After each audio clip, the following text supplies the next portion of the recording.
It's a pretty intensive encounter. Yeah. Yeah, just based off my, experience with it so far, just going into it, I'm like 26 hours of prog in deep. Like I told you from before, my group is around potentially getting meteors consistently down into heading into Nistinia for phase 3 prog. And I looked ahead at phase 3, and just off of me, on the outside looking until I actually like try to execute it myself, phase 3 feels a lot of kind of like phase 2 in the sense that there's a lot of different things that people had to know how to do if they're the ones that get selected for that specific thing. Like you get selected for 1, or you get selected for 2, or you get selected for 3. Yeah. Nidhogg is one of the first, probably the first like super big wall, because of the simple fact that he's not super hard towards the end of his phase, but all his difficulty is extremely front loaded, and you have to learn really fast, and it's a very fast paced phase at the start with all the numbers. So if you go in, it's going to take you a while just to figure out what all the numbers do, and then kind of where you need to stand for all the numbers, and while also handling like mitigation and not dying to other people, like that. It's a very front-loaded, speedy phase. So yeah, and I also noticed that compared to phase 2, the DPS check is a bit more stricter than phase 2, from what I've seen.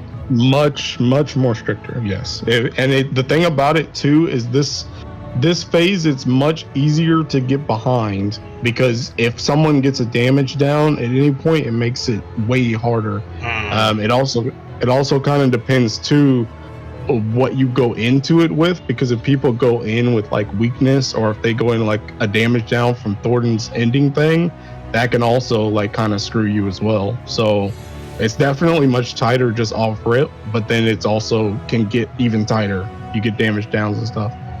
So, speaking of the damage downs, what about the little minute things that some classes have to do in that fight? Do you think that would affect how strict or lenient the damage check on that becomes? Because one example I could think of is, let's say if you're playing Dragoon, right? And you have Life of the Dragon, and you choose to not use Life of the Dragon before the end of a phase, so that you can use it Mm-hmm. during the next phase, so you have like the 4 Nastrons, something like that. Yeah. I don't think so, actually. I don't think you'll get too affected by it. I do know, just like, I think it's actually pretty well made how easy the Thornton DPS check is in comparison to the Nidhogg one, because there are a lot of times where you can start to pool stuff at the end of Thornton and take it into Nidhogg to help you with that DPS check. I was thinking that, that's probably like what they had in mind, especially since they give you so much, I would say, time and resources to practice Thornton with that checkpoint. Yeah. And also the ending of Thornton is not, it's not intensive at all. It's literally just dodging the 3 swings, really just dodging 1 swing. Yeah, to be honest. One thing I could mention is that when it came to that, there was a time where I was like the only one left alive in my group, and because the healer that lived at the end of Meteors, I'm not sure how they were able to live at the end of it, but they casted a revive on me, and I accepted the revive after he cast Ultimate End. So I was the only one alive, and I was able to do the swings, and I was like, yeah, this is pretty easy. Like, I did that on my first try. I'm like, that's pretty simple. Yeah, it's pretty easy, honestly. And another thing, like, to me, it feels like that's just the devs asking you if you're like still awake. Yeah, it's definitely an awake check. Imagine how embarrassing it must be to get hit by that. Yeah, I've seen it happen. Oh, I've seen it happen. Versus someone else. No, my group. It's happened a lot. Like there's a couple things I can think of in this fight where it's just so embarrassing if you get hit by it. That's the first thing. The second thing I'm thinking of is that Dragonlance during Nistidian. The Dragonlance is especially bad, because the second Dragonlance at the end is actually scripted. It will always point south. Yeah. So if you get hit by any of the Dragonlances, what you call it? Doesn't it always point to where that the arrow on top of the boss string, right? it doesn't always point to where that arrow's facing, right? Because it's a frontal thing. Yeah. It's always in the front, but he will always face south and cast it on the second I actually didn't know he would always face south. Yeah. Okay. He will always do that. We used to think it was random too, and then one of our friends told us, and then we figured it out, and it lines up. It like on the second one, he will always face south. So don't get hit by that one, especially. Yeah, it's kind of funny how this fight has, those really hard trio mechs that you see it takes a while to develop the consistency to keep executing, but then you have little shit like that makes you go, oh, if you get hit by this, like the party's gonna laugh at you at that point. Like you can't even be mad at them laughing at you either. Like, remember I told you before about how if someone dies during like the trios as you're still learning them, it's not like anything to really like get mad or upset about, because this is a really hard fight. But they get hit by some shit like that, you're just like, yo, come on, man, you gotta step it up. Yeah, I think like some of the stuff does feel kind of out of place, but at the same time it kind of does feel in pace because of how fast paced the fight is in general. I think they literally just want to give you some type of break, because it's very easy. They could have put in something more intensive during, like, instead of the Dragon Lances for Nidhogg, but I think they chose to give you like, they just went through all these numbers and the towers and stuff like that and tethers. Like, let's just give them a little bit of break and do the Dragon Lance so they can meet the DPS check. And that's also another thing too. I think by making some of that stuff easier, I think they're more willing to make more tight DPS checks, because they're like, okay, well, all they really have to do is dodge this one mechanic, so they might as well be hitting their buttons, right? So I think it's kind of it's good and bad, but I think the good outweighs the bad for most of it. Right, because you're looking at that part by itself, but then you're looking at the whole fight in its entirety, right? Because it's like we're looking at a 18 to 20 minute long fight, not including the phase 1 checkpoint. Speaking of that though, so maybe we should talk just a little tiny bit about phase 1. Because what are your thoughts on phase 1 in the context of it on its own, and in the context of it within this fight, because there's a checkpoint after?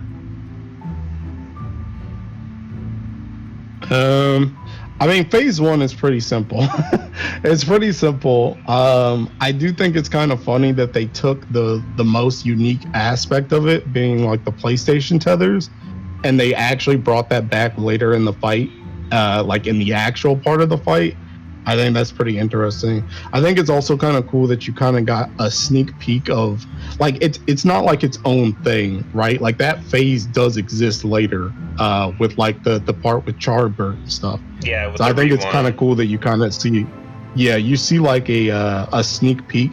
And the thing about it too is that phase in phase 1 is significantly easier because, for one, not only do you not have to actually do the DPS check in that, you just need like one person to live so you can get the checkpoint. Right. But in the actual phase, not only do you need to keep your party alive, but you need to keep Haurchefant alive, and you're also going to be taking more damage because Haurchefant is alive, because Zephyr's Spear does damage that doesn't exist in the first phase. And then you have the because Haurchefant just dies too, right? Yeah. So I think it's actually pretty cool that that phase isn't actually completely useless. It kind of gives you sneak peeks of stuff that's to come in the future. So I mean, it's decent. It's decent enough. It doesn't take too long either, which is kind of nice. Like, it's not like you have to do like a P4S level door boss before you can actually get in the fight. So every time you reinstance, like, it just takes like a minute or two, and then you're done. You want to know what it feels like to me? It feels like a very good warm up for a group. Yeah, I think it's good. Especially considering it doesn't really take away from the actual fight. Yeah, and then another thing with it too is that how consistent your group can, just do that phase just to, actually do the fight is, I would say, a really good indicator of how strong the group is, right? Because if you can't go in there after, like, let's say, 10 to 15 hours of prog and just one shot that phase so you can like actually prog the fight, that already says that group is probably not, potentially might not even be able to clear the whole fight, right? Because it's not like super intense. So yeah, I guess that can be kind of a gauge of skill as well. Yeah, a good while it's called a gatekeeper, right? Because like imagine if someone puts up a PF party, you know, and goes, I want to practice or do phase 2 prog, right? And then their party that gets constructed through PF for whatever reason, you know, can't even get through phase 1 without. No, it's funny. Let me rephrase that. They can't get through PlayStation tethers without someone dying. That's a pretty good indicator that you know, that party probably won't be able to do meteors correctly if they can't do a simple mech like that correctly, you know? Yes. And that's the thing too about it being like a sneak peek. If you're having issues on it now when there's no other restrictions, it's going to be way harder once you get to death, because death is, now you have to worry about whether or not you're a doom or not, and you have to worry about the 2 eyes from Thornton and the actual eye while you're getting pushed back. Right. So it's a good sneak peek of what's to come. Speaking of the eyes, you know, as I was telling you about before, them eyes and in that phase 2, man, them eyes, that dragon eye be catching me sometimes. I think I got the hang of it, because what I started doing now that made it easier for me to handle it is that, because what I noticed is that, like, this came to me, like, I felt like I had a whole eureka moment with this shit, man. Like, maybe it's just because I had enough hours of prog where I was just like, wait a second. Everything is not happening all at once. It's like one after the other. So what I did was that I would look for the eyes, position myself away from both of them so I'm not looking at them. When I see, you know, Gaze dodge, I immediately run back to my group stack for the Dark Knight plunges. And that has been working for me so far. Yeah, I mean, as long as you're taking the damage with your group, that's so fine. Like, as long as you don't get gazed and you take the damage, you're fine. Like, do whatever you need to get through the phase. Yeah, because I noticed that I actually have enough time to like just walk to them after dodging the gaze. Like, I'm not saying I'm too far away from them. I say maybe I'm like maybe like 3 to 5 yalms away, give or take. You know, 3 to 5 yalms away. You know. Yeah, I kind of do that same thing too. When like the eye or Thornton is right in front of me, I will inch like off the marker that's there. Yeah, that's just what to I make noticed sure. too. Is when I feel like they were hitting me the most when they were in that configuration where it's like both him and the eye are like right there in like in like your section. Yeah. I will definitely inch forward a bit, and like you said, I'll come back a little bit just to make sure I take the damage and then move. But yeah, I mean, like I said, as long as you're getting through the phase and nobody's dying, then I mean, whatever it takes for you to do it consistently. Yeah, it's just looking at the phase still, even though I'm still progging myself, it's just very good game design to me, and just makes me happy for just how creative that phase is to me. Just looking back on it, you know, in retrospect, and like still progging, it's like, we're gonna make them go into safe spots. They have to spread within the safe spot, and then along with that, you gotta dodge the earthquake that's coming out, and then from there you have, you know, the on-the-fly adjustments. You know, do you have a flare?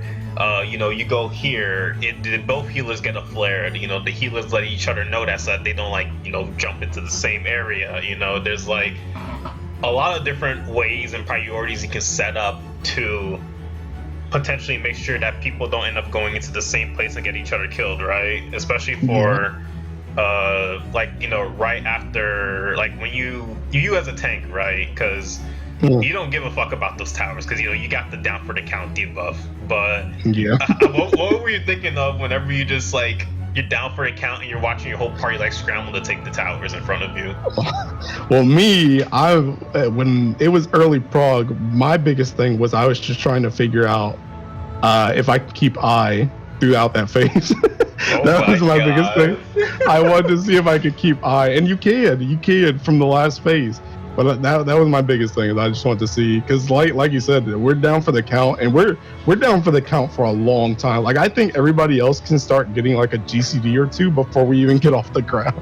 Like, it's actually ridiculous. I don't know why we're on the ground that long, but yeah, we are. I think the reason for that is just because they wanted to make it so that you couldn't have a tank take a tower that someone was too late to getting to. I think was the idea behind it, because you see that. I mean, that is, right?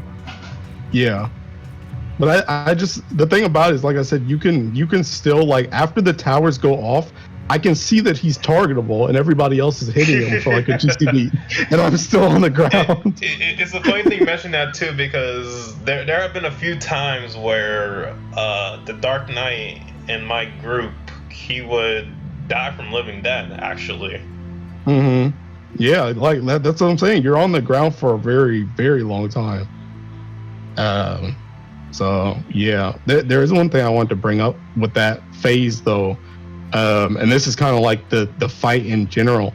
I feel like this fight, more than a lot of other fights, even ultimates, required a lot more talking than the other fights. Yes. Yes. Because I'm extremely. like, I'm not a person that usually talks a lot in raid, but I found myself talking way more in this fight than I usually do. Because like for T, for example, I'm pretty sure I was mute the entire prog. Like I would type stuff, and sometimes I would talk about stuff like in post raid, like if we were going over something. Oh, analysis, but right? Like, yeah, but I'm pretty sure for the most part that entire fight I was mute. I'd never really had to say anything. You just had like one or two people that would call stuff out, but there's so much stuff going on throughout this fight for everybody that it requires those more open comms than I feel a lot of other fights do. Yeah, I can agree with that extremely, right? Because, it's like what I told you before about how, the way my group does the flares for strength of the ward is that we'll have, 2 DPS on the sides, a healer that gets selected will go south. But then that begs the question, what happens when you get 2 healers with the flares, right? Because you're gonna have the 2 healers go south and kill each other, right? Mm-hmm. So it's like, yeah. So when that happens, what I'll do is that I'll say healer flare if I get a flare, to let everyone know that I got it, because then if the other healer has his, he hears that and he knows he can't go south because I'm going there. I'm gonna bully him out of there. Yeah. Straight up, I'm gonna bully him out of there, man, for real. That's why if he doesn't hear me say that, he knows he can just go there if he gets it. Or alternatively, if none of us get it, then the DPS knows that south is safe because none of the healers are gonna be there. Yeah. And on the flip side of that too, there's also times where there's so many comms required that sometimes I won't talk just to make it easier for people to understand. The biggest part for this is for Nidhogg. For Nidhogg, we have a lot of open comms for like the numbering thing, and having specifically the 3s. The 3s, I will never call my 3 there. I always let the other 2 3s call what they want, because sometimes I know maybe a healer wants to go closer so that they can heal for like the stacks and stuff. And then sometimes a melee might want to go like to the back of the boss so they can get positionals and stuff like that. Yeah. So like, since I'm a tank, like I literally don't care where I go. So I just let everybody else choose where they want to go, and I'll just silently fill in the last spot. Right. But I do that so that people don't get too confused with so much stuff being said at the same time. Right, and there's also the tank busters coming out too. Don't want to make sure you don't kill anyone with that. Yeah. Yeah. So, yeah, it's really interesting to me thinking back on this fight in general, just how much I talk, because I haven't taught this much probably since Stormblood, I think. like Edge Death around. And even if you were to let's say take a peek at the pug strategies for this fight, like you would just be looking at shit and you would be going, So it's basically a free-for-all then if there's no voice comms at that point, right? Because that's what was happening to me when I was trying to PF phase 2 today, is that, alright, so in the pug strat, when it comes to deciding who takes a tower, and like if you're in that stack underneath Thornton for strength, they say pre-position where you are going to go. My brother, I pre-positioned where I was going to go like before we all stacked. And we still have me and someone else on the same tower. I'm like, huh. You want to know what's the funniest thing too? We would do that mech correctly when it wasn't me and this other guy at that stack, because me and him would always go for the middle tower. And you want to know what I did? I did the same thing I always did. I looked them in the eyes in the chat, man. I typed, listen, I'm going to always go to the middle one. I'm bully you off of that, so you better go off of the middle one if I'm there. And he's like, okay, I'll do it. And look what happened. We started doing it correctly. After I told him I'm going to bully you off of that middle tower, boy. Yeah, I remember the towers specifically. It's kind of settled down now because everyone that has to do towers kind of knows where people lean towards for towers, so it's not as boisterous anymore. But I remember when we first started progging, like everyone would be like middle, left, right. Like you would hear it like 5 times go off when someone was calling their tower, just to make sure no one else went to that tower. So yeah, it's I can imagine when you're playing with people that you don't know yet and not talking for a lot of these things, it could probably be pretty difficult. Yeah, even more so for like, let's say, Sanctity of the War with those towers, because there are so many RNG configurations, and then you have the fact that you have to, once you're in your pair, right, you have to see, do you have 2 towers out or do you have 1 tower out and then 1 in, right?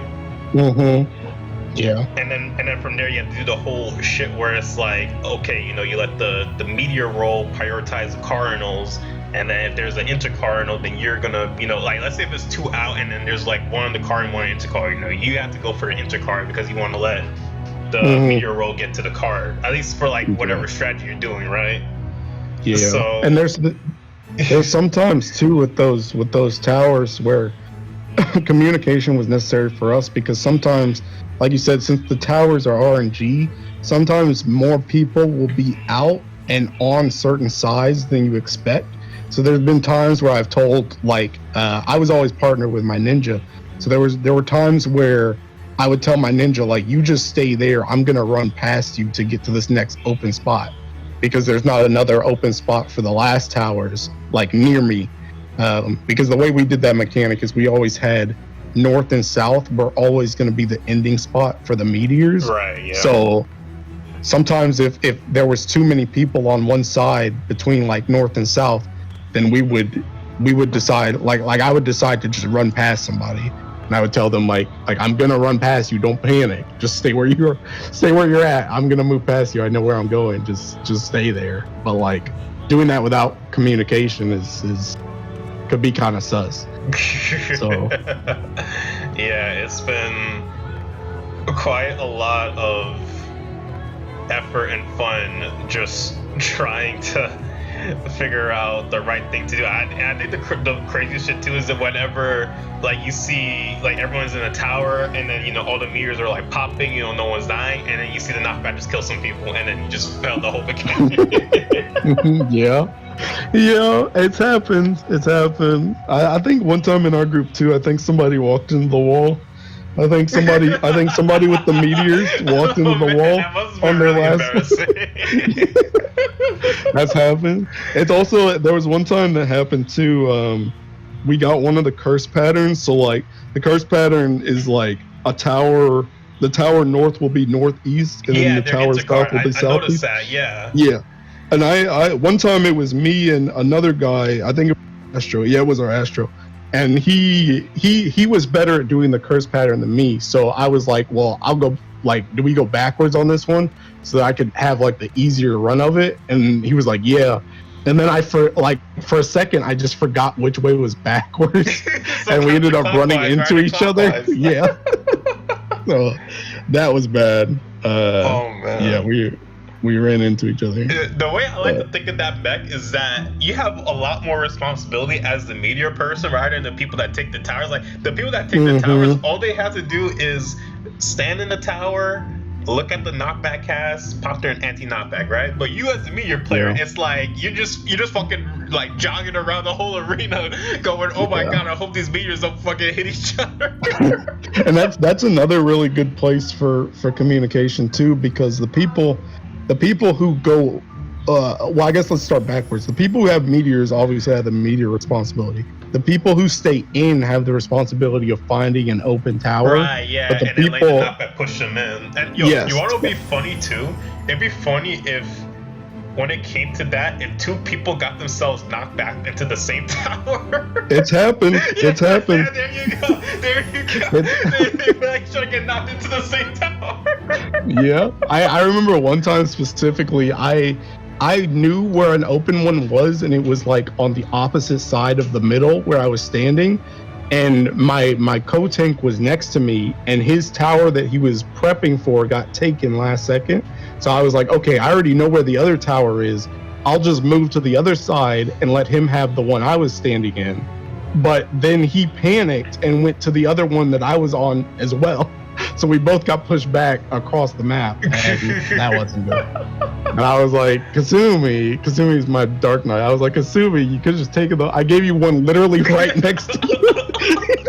And you went all the way to the other side.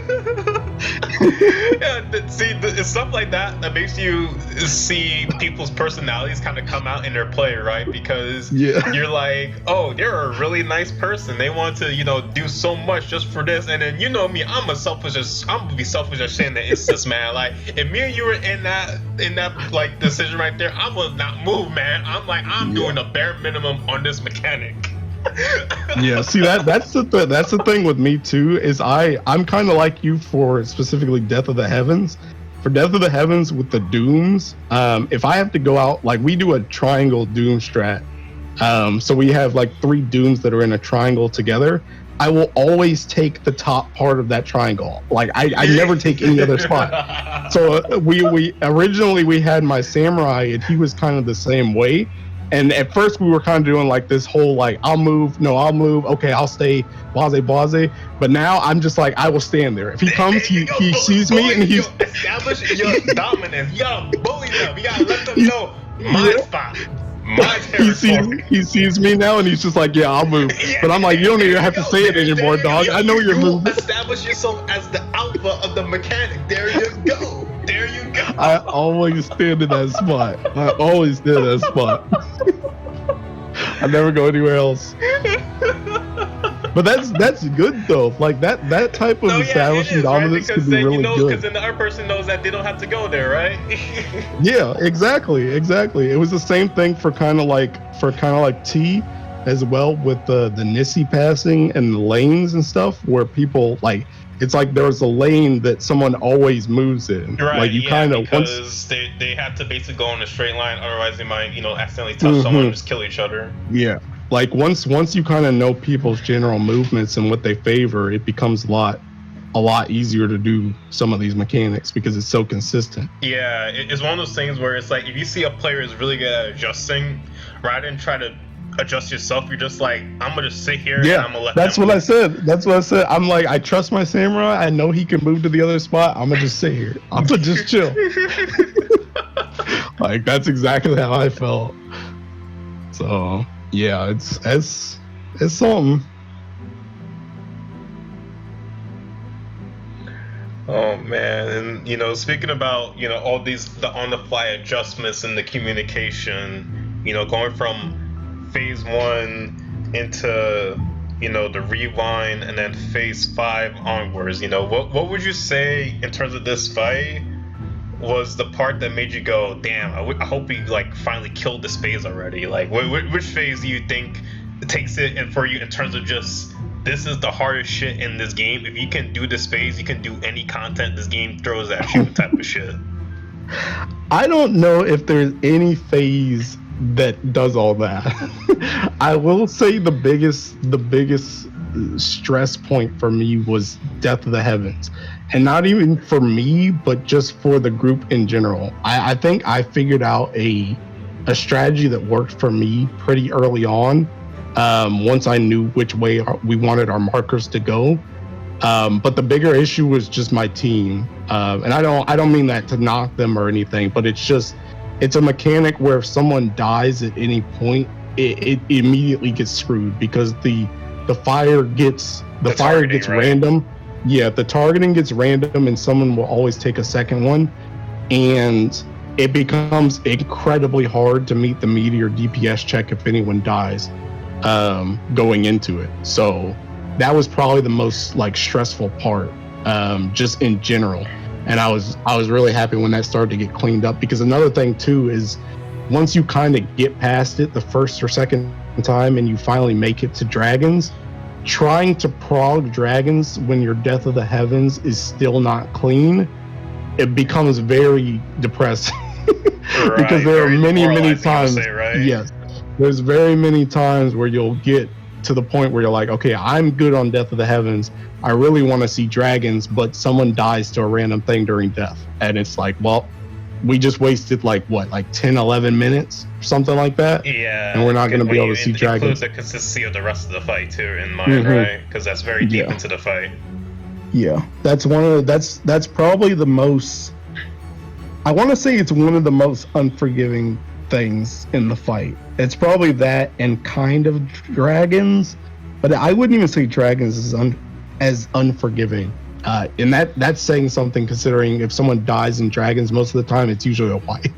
But yeah, I still think I'm Death happy was you mentioned more. that too, because I was having a discussion with a friend of mine like one time about this fight and team compositions, right? And we were basically talking about, you know, how useful is the battle res from Red Mage and Summer in this fight, because given what I've seen of this fight and what our product is so far, I feel like there's a very little room for when that combat res from the Red Mage and the Summoner will actually like make or break a difference when it comes to prod, just because a large nature of the mechanics in this fight is basically if all 8 people aren't up, then it's probably going to be a wipe. How do you feel about the combat raises for this? I would say after Wrath of the Heavens, it's not useless. It's pretty close to useless, because like I said before, with death, if someone dies, it's probably going to be a wipe on death.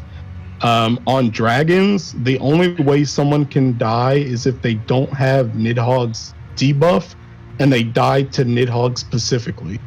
That's the only way. But the thing about it is the only times that you can die to Nidhogg specifically and it doesn't instantly cause a wipe, your healers can probably handle it anyway, because there's not a whole lot of stuff going on. It's usually going to be on like your tanks taking like a hot wing or a hot tail. Because if you die to the Froth of Flames where you have like the fire puddles, then everyone's gonna die because one person died anyway. And if you die on like the tethers, then one of the dragons is going to enrage. So pretty much any time that you can die on dragons, it's probably going to be safe that you can like continue with just your healer rezzing that person. And then for final phase, it's pretty slick, I'd say. It's kind of like dragons, where like you technically can die in some situations, but it's going to get really scuffed really fast, especially if a tank dies. If a tank dies during that phase, you're probably dead. You're right. Well, isn't it because of the thing that happens with the boss, right? And when it comes to how, you know, whether it's either the tank buster swapping or just, you know, aggro in general, right?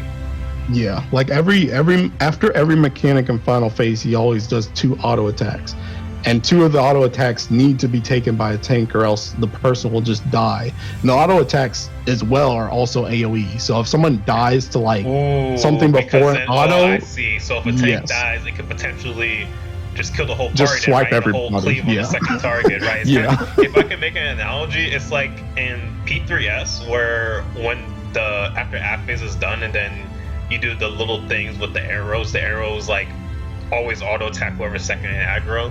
Yeah. And then if the tank dies, then it's just gonna just probably like kill someone unless the healer like keeps pocketing healing them.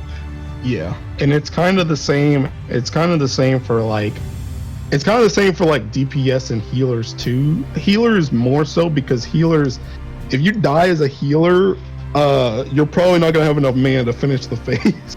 To be honest, unless maybe you're Astra, I guess. But the other healers, I feel like it'd be pretty rough.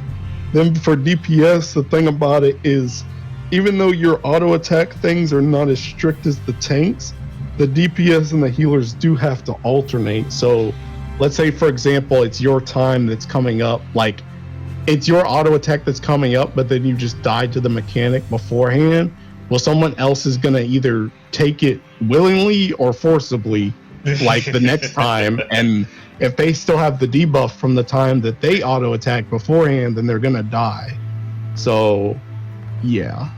All this to say is pretty much, like I said, pretty much after Wrath, and kind of even on Wrath, because sometimes if you die on Wrath, things can kind of get out of whack. Because I know on Wrath too, if you die to like a Twister, but like you're the only person who died to the Twister, I think the Ascalon's like hidden things, like the cleaves that happen like on part 1, I think someone just gets an extra one, and I think you just die. So like I don't think the battle raise is that big once you hit like Wrath of the Heavens for the rest of the fight. I think it's not that it's worthless. Like I did say, like there are places where it can come back, but it's just not. Would you say it's kind of the same thing like earlier on in the fight in regards to battle raise, or do you feel it's just one of those things where it's like if the golden situation where you can actually raise someone and it not affect anything rises up, then yeah, they're good there, but otherwise it's like, you know, not mandatory. Yeah, I mean, you can kind of die. Like the thing about it is, I'm kind of trying to think where you can even die at. Yeah, like, I think you could. That's what I'm asking you, because I feel like when it came to your prog, I feel like when it comes to the battle raises, and you prog in a fight, I'm under the impression that you would specifically remember where those raises were most helpful for your group in prog. But I see right now that if you're not able to recall it, I'm not sure if that's because like either A, you just aren't paying attention to that type of thing, or B, it's just, oh, someone dies, you already accept that, you know, it's probably going to be a wipe, and you just, you know, go do another pull. Yeah. I think the only times I can really think of that are recoverable are probably specifically if one person dies right before meteors. If someone dies to like those jumps from the Dark Knight, you can get them up in time if you like swift cast raise them right before meteors, and then give them like a shield and some heals, and they can continue with the mechanic. Or you have a white mage, you just bending them, right? Yeah. Another time someone can die is to like the Thornton ending part where he's like swinging around. If one person dies there, like they get hit by a swing, you can res them before Nidhogg. And I think the only other time you can really die is like, you can technically die before the ending Nidhogg towers, but it's gonna be like really sketch, and you've got to go really fast because you have to get them. Like it's like an 8-person tower mechanic, so if they don't get up in time and move right, yeah. But you can technically die before it, but you just have to be fast on the res. And you can technically die at the end of that Nidhogg as long as you can still meet the DPS check. But besides that, the only other time that you're really going to be dying is like if you got a damage down at the end of a phase, like you can sack yourself. But those are probably like the only 2 or 3 times I can think of in the fight that it's like kind of useful to have like a class like a summoner or a red mage in there. If only just to save the healer mana, then it could be useful. But it's pretty. I don't think it's very useful. I don't think it's very useful in this fight. I think that's the reason why too a lot of groups I've seen have opted for Black Mage over Summoner and Red Mage. You want to watch just that because DPS they want check, more damage. Right? Yeah, yeah. I'm telling you, I swear, man, people be sleeping on that Black Mage in Prague, man, because I look at it like, yo, guess what happens when you know how to do the mech? Now the boss has to die, or the phase has to die, and guess who gets that job done really well from the casters? Black Mage. Yeah. I think the unusefulness of a battle res has seen a big uptick of Black Mages for this ultimate compared to others in the past. Yeah, because in other ultimates, it's like for example, like, well, obviously it's different now compared to at release, but if you were to, like, let's say, go into something like Uwu or Ukab, you know, you could pick them off the ground with the red mage and not give a fuck, right? Because granted, haven't, you know, finished those fights just yet, but off of what I've done of those fights, I look at it and I go, if this was Dragonsong, we literally would not beat this phase. Yeah. Like on some real shit. Like just off of what I've done of each fight, I'm like, if this was Dragonsong, this would literally be a wipe. This is not recoverable at all. This is Dragonsong. Yeah. It does that. It has a lot of mechanics where it will shoot something at you, hope you die, and then if you didn't die, or if you did die, it'll immediately shoot a 8-person mechanic at you afterwards. Yep. And it's like, okay, deal with this. It's like most of the time, like, you cannot deal. I mean, even as early as the very start, if someone dies to, like, the earthquakes or the mercy thing that comes at, like, right after the earthquakes, like the slashes, if someone dies to that, we just immediately wipe. Like, it's like we can't do the mechanic. If a tank dies, you can't get the tethers. If a DPS dies, you can't get all the towers, or you can't get all the blue markers. You know, a healer dies, it's the same thing as DPS. It's like, if someone dies right before that, you probably can't finish that mechanic, and that's like 30 seconds into the fight. It's really bad. Oh, technically, you can, now that I think about it, you can die to the first slash of thwarting. The first thing that you stack for, you can die to that. Speaking of classes too, because you know, I noticed that you got the Dark Knight Dragonsong weapon. Have you been playing any other tanks into this fight, or has it only been Warrior for now? And if not, would you say it's just because of how do you feel that if you were to play this fight on another tank, that you'd be doing reprog in the sense of trying to figure out, like, the most optimal shit to do with your class and the cooldown management, or do you think it would kind of just be like just the same shit, different class? Well, I think it would be generally the same. The only big times that it would swap would probably be for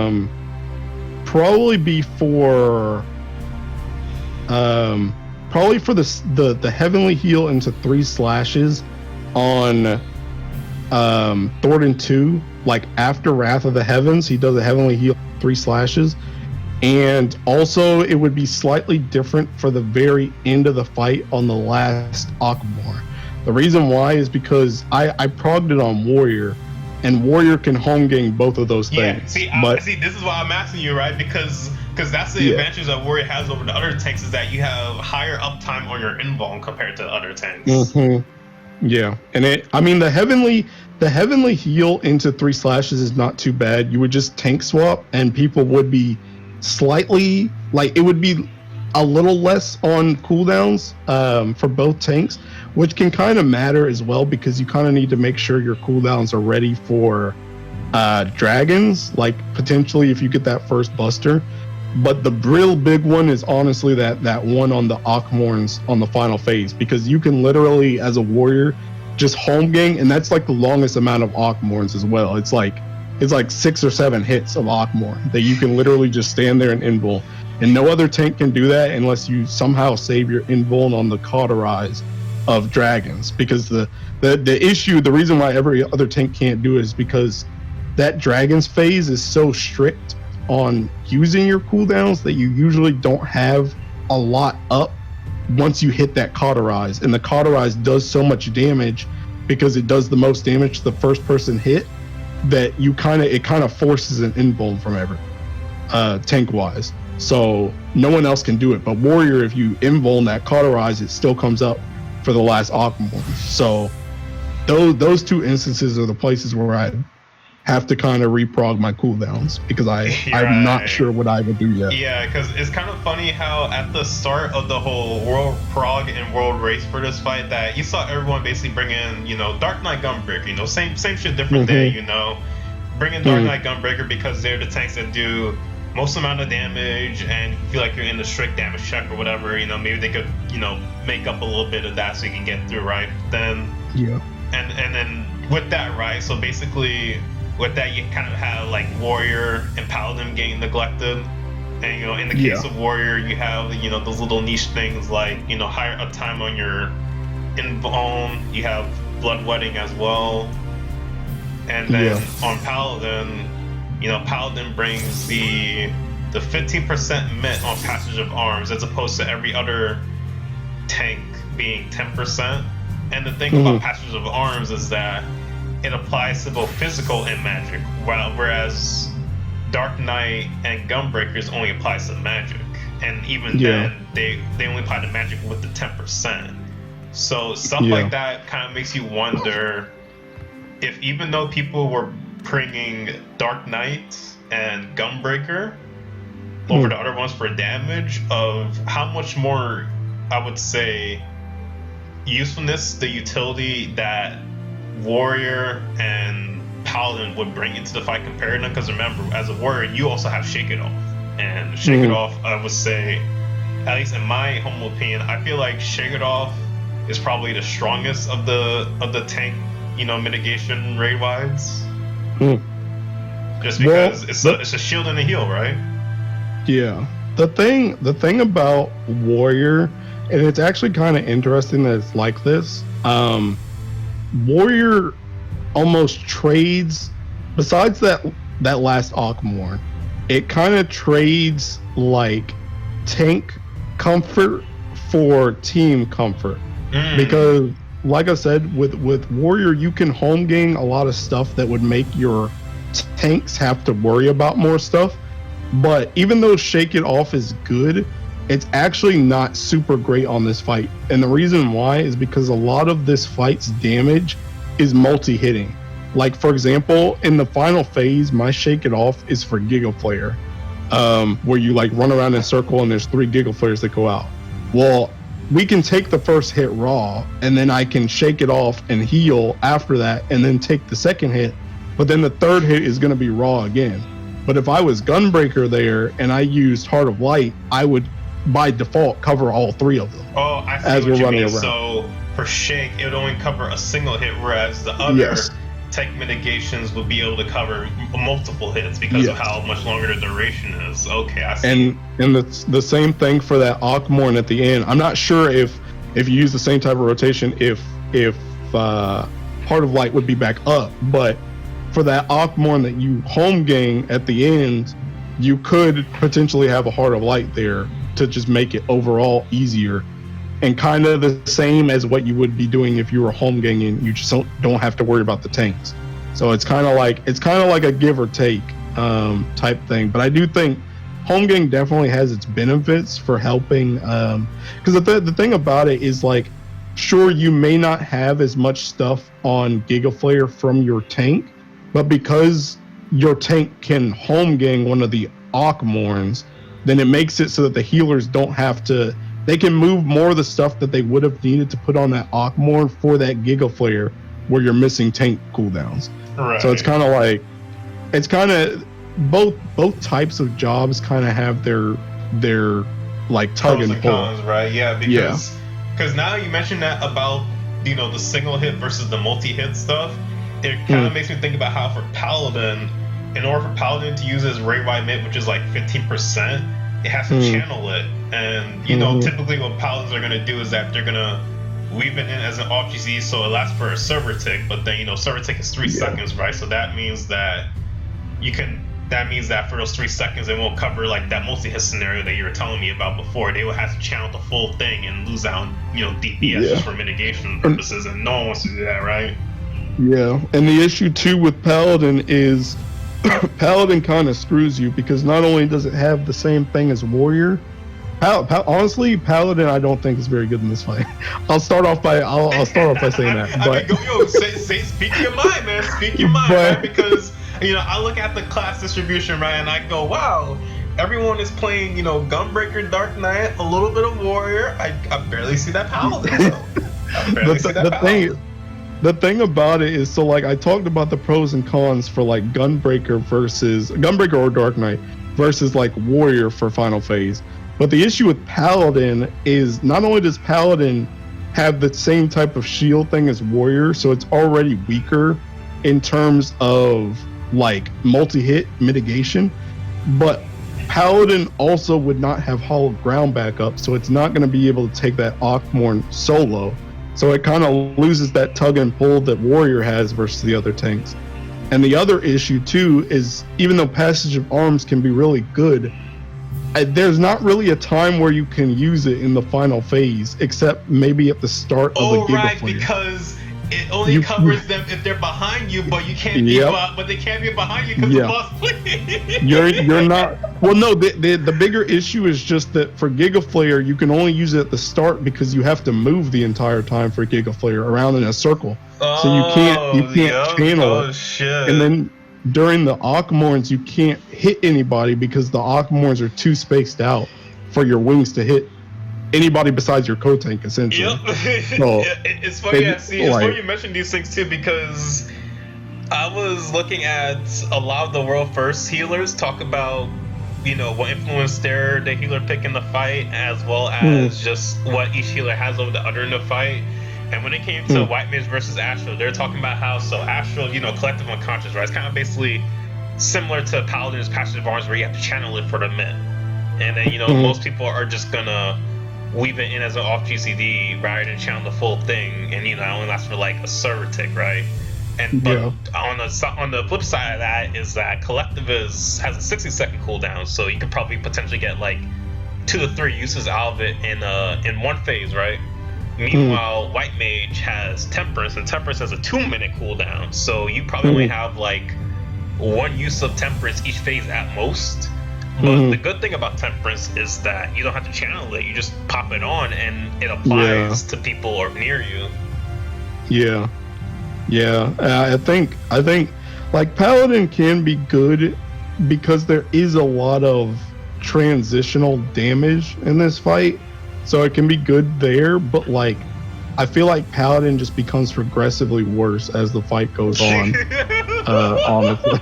I really do. Like I know people have Paladin, but it's not that it's griefing or anything, it's just that I just really don't think it's as good as the other thing. The idea trying to get at here is that if you were to pick Paladin, it would just make your job more difficult than it needs to be in a fight that's already difficult. Exactly. And I don't think the benefits that Paladin brings early on are worth it, as opposed to just your team getting better cooldown rotations. Right. I think that's when it comes to, you know, how difficult this fight is, how hard is re-clearing this fight once you know, learn it down? Is it still just as difficult as the first clear, or is it like the difficulty is there but you're kind of more confident and more comfortable because you cleared it before type of mentality thing? I will say that this is the first ultimate that we didn't re-clear it the first day we went back in. See, I was looking at it like, yo, how hard is this ultimate once you actually like learn it? Because this is why I say about every fight, right? Is that once you learn the fight, you know, how difficult, how easy is it, you know, to just kill it again, right? Yeah, I will say, like, the thing about this fight is it's how the fight goes in general. Like, I feel like the re-clear, I was much more like calm, cool, collected about it. I felt like I knew everything that was going on because I've done everything so many times at that point. But it's just that one mistake by anyone can screw up things so easily that it's still harder to re-clear than the other fights, because there's so much more, right? Yeah, they're like literally just one person. Like you played perfectly all the way to the end of Dragon's Cauterize, and then someone moves on the Cauterize and they die. And it's like, okay, well, we just spent like 13 minutes on Dragon's face and now it's all gone. You know, there was one time I was talking about before, right? About how you see one person is consistent on something, someone messes up, then, you know, on the next run, the person that messes up does it right, but then the person that's always consistent is the one that fucks up this time. And it's yeah, exactly. It's like we all know what to do at this point. Like, we've all done it like a million times, but it's just one slight thing messes you up, one distraction, and it's just like, well, it's over. you know, and it's just it's like I do think that can bring a lot of difficulty to re-clears. But I think you will. I think by the time you beat it, you will probably know like the fight through and through. I think you'll know like every working of the fight through and through by the time you beat it. If I recall, you cleared in like early June, right? Yeah, I can't remember when actually. Because I know you have a pin on your Twitter, like the actual date, but I just don't have it up right now. Let me see. June 5th, I think. All right. June 4th. Oh, June 4th. Okay, so that means it's been a week. So in that week, how many times has your group been able to, re-clear so far? Well, we did it one time because the fourth was Saturday morning, so it was Friday night that we beat it, and then so we got the one re-clear this past week on Tuesday, on the 7th, and then we'd go back in this week on the 14th. Right. And how long did it take to get that re-clear? Well, it took probably like. Because I know you said the first time you tried to get the re-clear, you didn't do it. And yeah, and then for this re-clear, how long? It was no, that was the first re-clear. We only had one re-clear. Yeah, so it probably took like 5 hours. To our credit, though, one thing that we did that first day is we spent a lot of time trying to rework our dragon strat, because one thing that was giving us issues in Prague was originally at the start of dragons, like everyone besides tanks will get either a fire ice tether, and you kind of have to like have them on top of each other, but just one pair on top of each other to cancel each other out. At first we tried to do it I think is the standard way, where like all three tethers are next to each other. That didn't work for us, so for the rest of our Prague we swapped to having one set of tethers in the north and then two at the south to have it more spaced out, and that's how we beat the fight. But I think on that re-clear day we wanted to try and we wanted to do it the first time, so we spent a lot of time that first day just trying to get the positioning right so that we could do that going forward.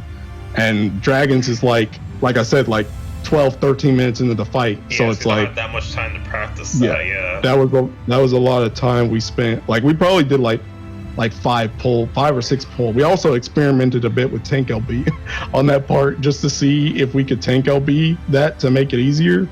So we spent a lot of time our first day doing that, but yeah, it took us probably like 4 or 5 hours to re-clear the first time.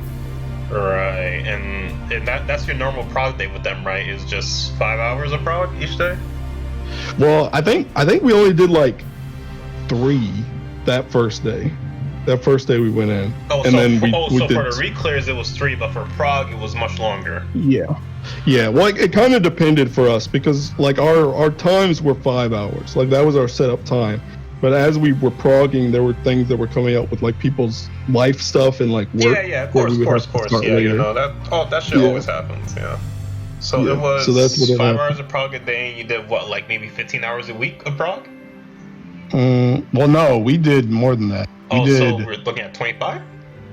So we did technically, if we got all our hours, it was Sunday through Thursday? Sunday, so Monday, Tuesday, Wednesday, Thursday. So that's 5 days. So that's 25 hours of prog a week, right? Yeah, 20. Yeah. If we got all our hours. So, well, aside from all the IRL shit, right? That basically means that you're more or less we're doing 25 hours of prog each week since the release of the fight. Yeah. That's pretty impressive. Yeah, it actually wasn't too bad. Like honestly, the thing about it is I kind of wish we had gone even more because like. I know, especially. Y'all could have did it sooner if you did more. Well, that too, but it was just that whenever I got to Friday and Saturday, I was just fiending for the fight the entire time. I was just like, please, just let me back in. You just like me. It's like you're at work, like, man, I could be home progging and doing a fun fight right about now, but nah, I gotta do some corny shit for people that have more money than me. Like the amount of time that I spent thinking about that fight at work is more than like any other fight I've thought about. outside of the game. It was actually ridiculous. I'm just like, please, I just want to go back so bad. And it sucked too because we were so far ahead that like I couldn't just go in a party finder, right, and be like, okay, I'm gonna jump on a party finder Dragons Prog. It's like that doesn't exist. Like nobody's at Dragons. Well, I mean, even if you did try to do that, right, it'd probably mess with you for a hot minute because everyone's using so many different strats, right? Yeah, that's true too. Because I turned down one of my friends at one point, who wanted me to sub when we were around like Death of the Heavens, like going into Dragons, I think. But he wanted me to sub, and I was just like, I don't want to mess up my muscle memory. Yeah. I get what you mean, right? Because what ends up happening is that, let's say if you sub for a group, right, and then immediately, like, before you do anything, right, on, let's say for Dorton, for second phase with Dorton, let's say you get a pair you're not used to. Watch what happens when you do Sanctity of the Ward and then you go to the wrong pair location because you're so used to one day with your old group, and you're like, oh fuck, exactly. I'm supposed to go to the one they gave me. Yeah, and I think that time too we were on like an extended break. So like I told you, we do Sunday through Thursday, but I think we were off that Sunday, and he wanted me to sub that Sunday. So the last time I would have been with my group was on Thursday, and the next time would be on Monday. So we were like on a 3-day break, and then I would have been learning new strats, and then trying to come back to my group. Yep, and then you'd be like, what was I doing with y'all again? Yeah, I'm just like, no, I don't want to deal with it, to be honest. You don't want to, you know, do the off chance that you do the wrong shit that you're already used to doing. Yeah. It's kind of like the crazy thing when it comes to that fight and people trying to do the pug strats, because it's one of those things where it's like, because I'll be honest with you, I know you're a really good player, so I know you would be able to do like whatever strat someone throws at you, but let's be real here, the average player don't know how the fuck to do anything different, man. Let's be real. Yeah. The average player is gonna be like, I don't do this strategy, what the fuck is this shit, you know? Like yeah. Like the average player can't even stand in the tower without fucking right? like it's when I go from Dragonsong to doing a P1S reclear, I'm just like, yo, y'all can't stand in a tower that spawns in the same location every time you do the fight. What are you doing? Or looking at the timers in P4S, the end. Yo, speaking of those timers, man. Yo, I told you that I recently joined a UCOM group, not the one I told you about. It was a different group that I found that's only doing on the weekends. They picked me up because well, one, I'm a healer and they need a healer, and two, I told them that before I joined them, my experience with the fight so far was getting up to nail and PF. And keep in mind, when I say getting up to nail and PF, I mean me and this really fucked up party were able to kill Titania somehow despite all the deaths, and then when we saw Nail, we just instantly died the second she appeared. Yeah. And that was all my experience with the fight. But then when I went into the fight with this group, I was able to go from like reaching Nail and dying to being able to see Blackfire Trio. That's good. And that was with me progging with them for 4 hours. Yeah, I probably went for 4 hours. That just on the first session with them. Yeah. That's really good. Keep in mind, you know, like obviously I did a lot of pre-reading of the fight and, you know, looking at the mechs, how they work, you know, all that other, you know, good shit that we all supposed to do when, you know, we go into a group. So one thing I remember very specifically when you're talking about those debuffs, man, is when that lightning targets you. That lightning debuff targets you, man. You know what was the funniest thing in that group with them? When I had the lightning debuff, for the most part, I did it correctly, and the only time I would fuck up with the debuff is when I was standing too close to the other person with debuff. Because you know how when you get the lunar dynamo, right? How the two had to go away from the party and out from each other. Yeah. So like I'll be away from the party, but then I'll be on top of the other person with the lightning. We both would just die. Yeah. Because I was like too close to them. Yeah, there's like a repeat of that in Wrath of the Heavens 2 in Thornton, where you have to do the same type of thing. And I remember early on there were many times where people forgot about Thunder there as well.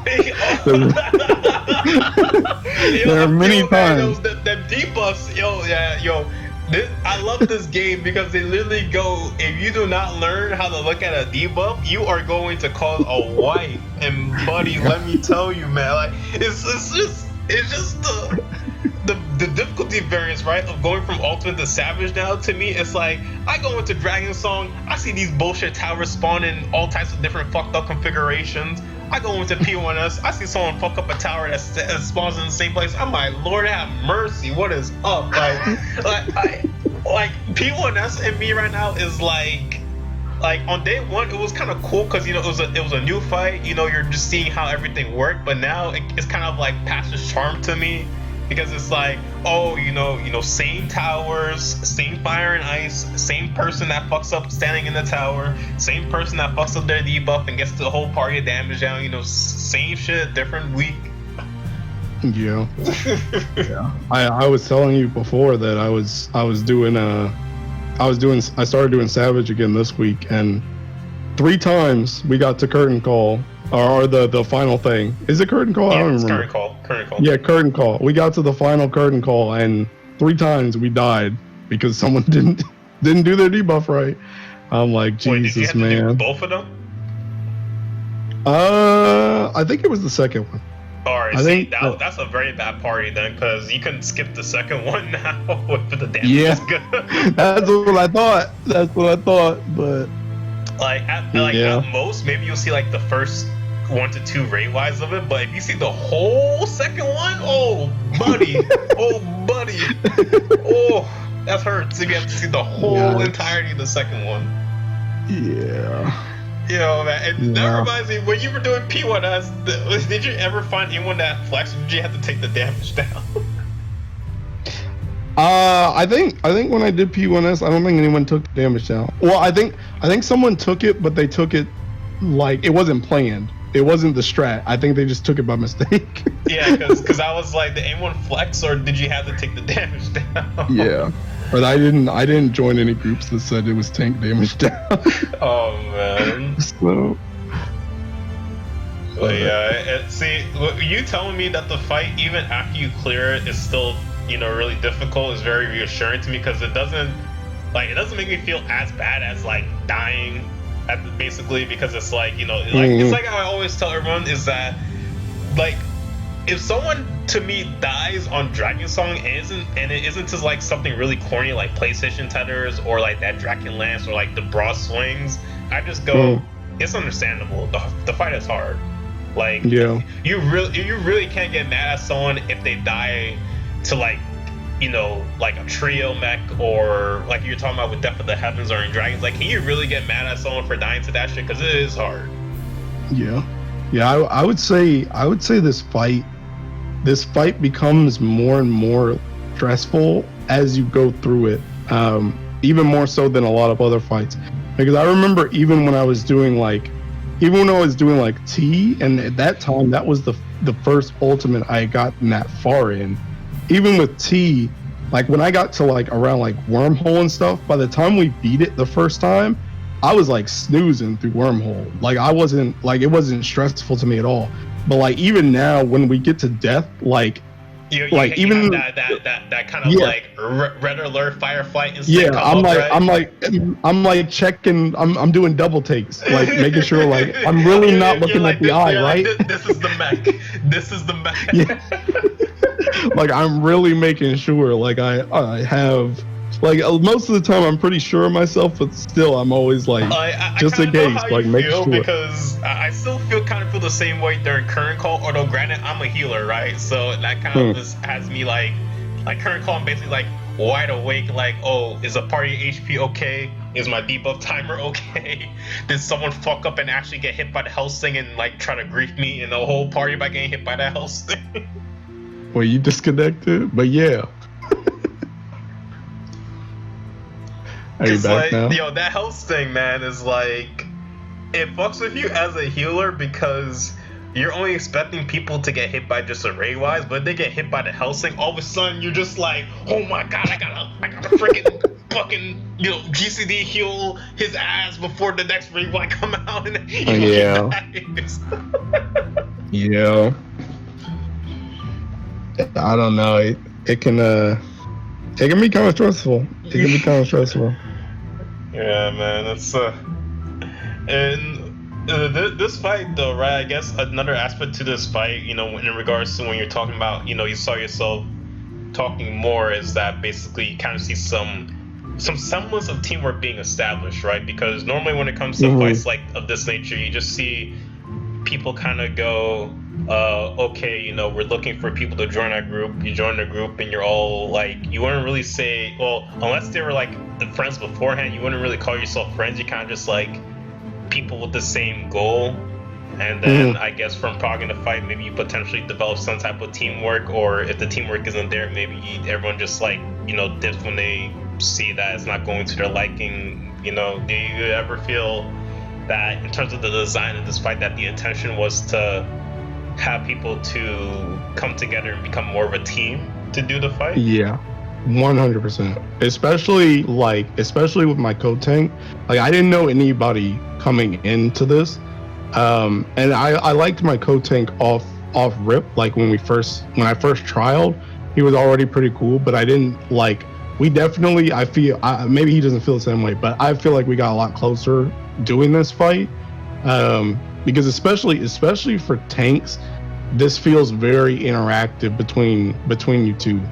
Especially in like the final phase.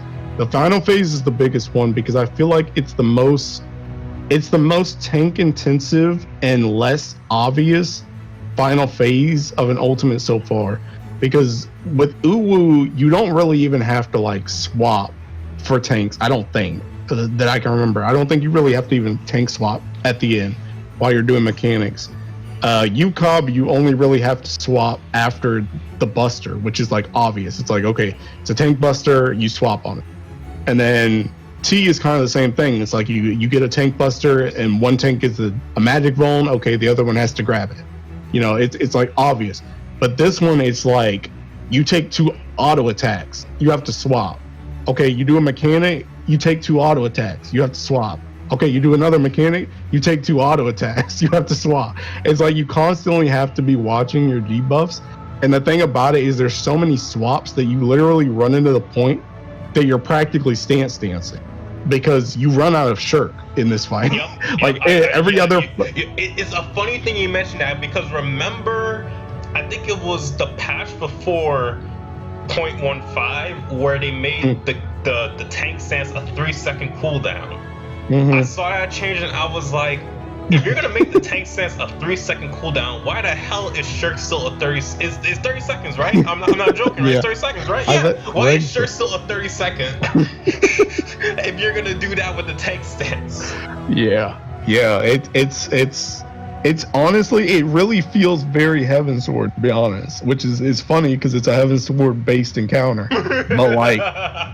But it's the first time in a really long time I've had to really care about like aggro, like in a while, because Shirk just changed the game so much when it comes to tank swaps, and the tank busters that require swaps are so few and far between that it's just like you shirk, and by the time it comes up again, you just shirk again. And that's not even taking into account the provoke cooldown too, right? Well, the provoke is fine. You'll never be off on provoke. You'll never be off on provoke. But shirk is definitely a big thing. And the thing about it is it matters.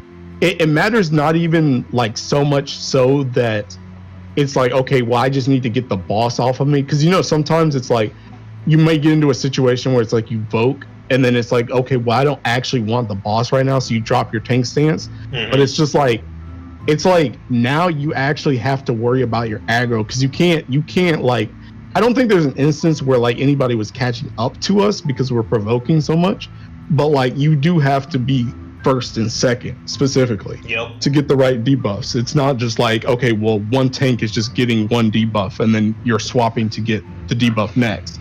It's you're managing 2 different debuffs and you have to swap for. So even like I remember there was one time where I think one time we had both like I had gotten my stance on, but since he's a Dark Knight, he bursts harder than Warrior, so he was still coming up on the aggro list. And I'm like, I remember that time specifically because I'm like, okay, I was gonna save this inner chaos, but I gotta pop this thing right now because I need my aggro to take this auto attack. I gotta start pumping. So I gotta find something to do more damage right here so I can beat him out because I have to take this color. So yeah, it was pretty fun. But yeah, going back to the original thing, like I do think the amount of communication that's required and just in general swapping between, another thing too that I pointed out, I think I pointed this out to my Dark Knight, is that this fight has a lot of mechanics that are not role dependent. Yes. A lot of mechanics in the fight are everyone dependent. Like pretty much everyone can get everything, which I think is kind of different than a lot of other mechanics. Yeah, or other fights beforehand. Agree extremely.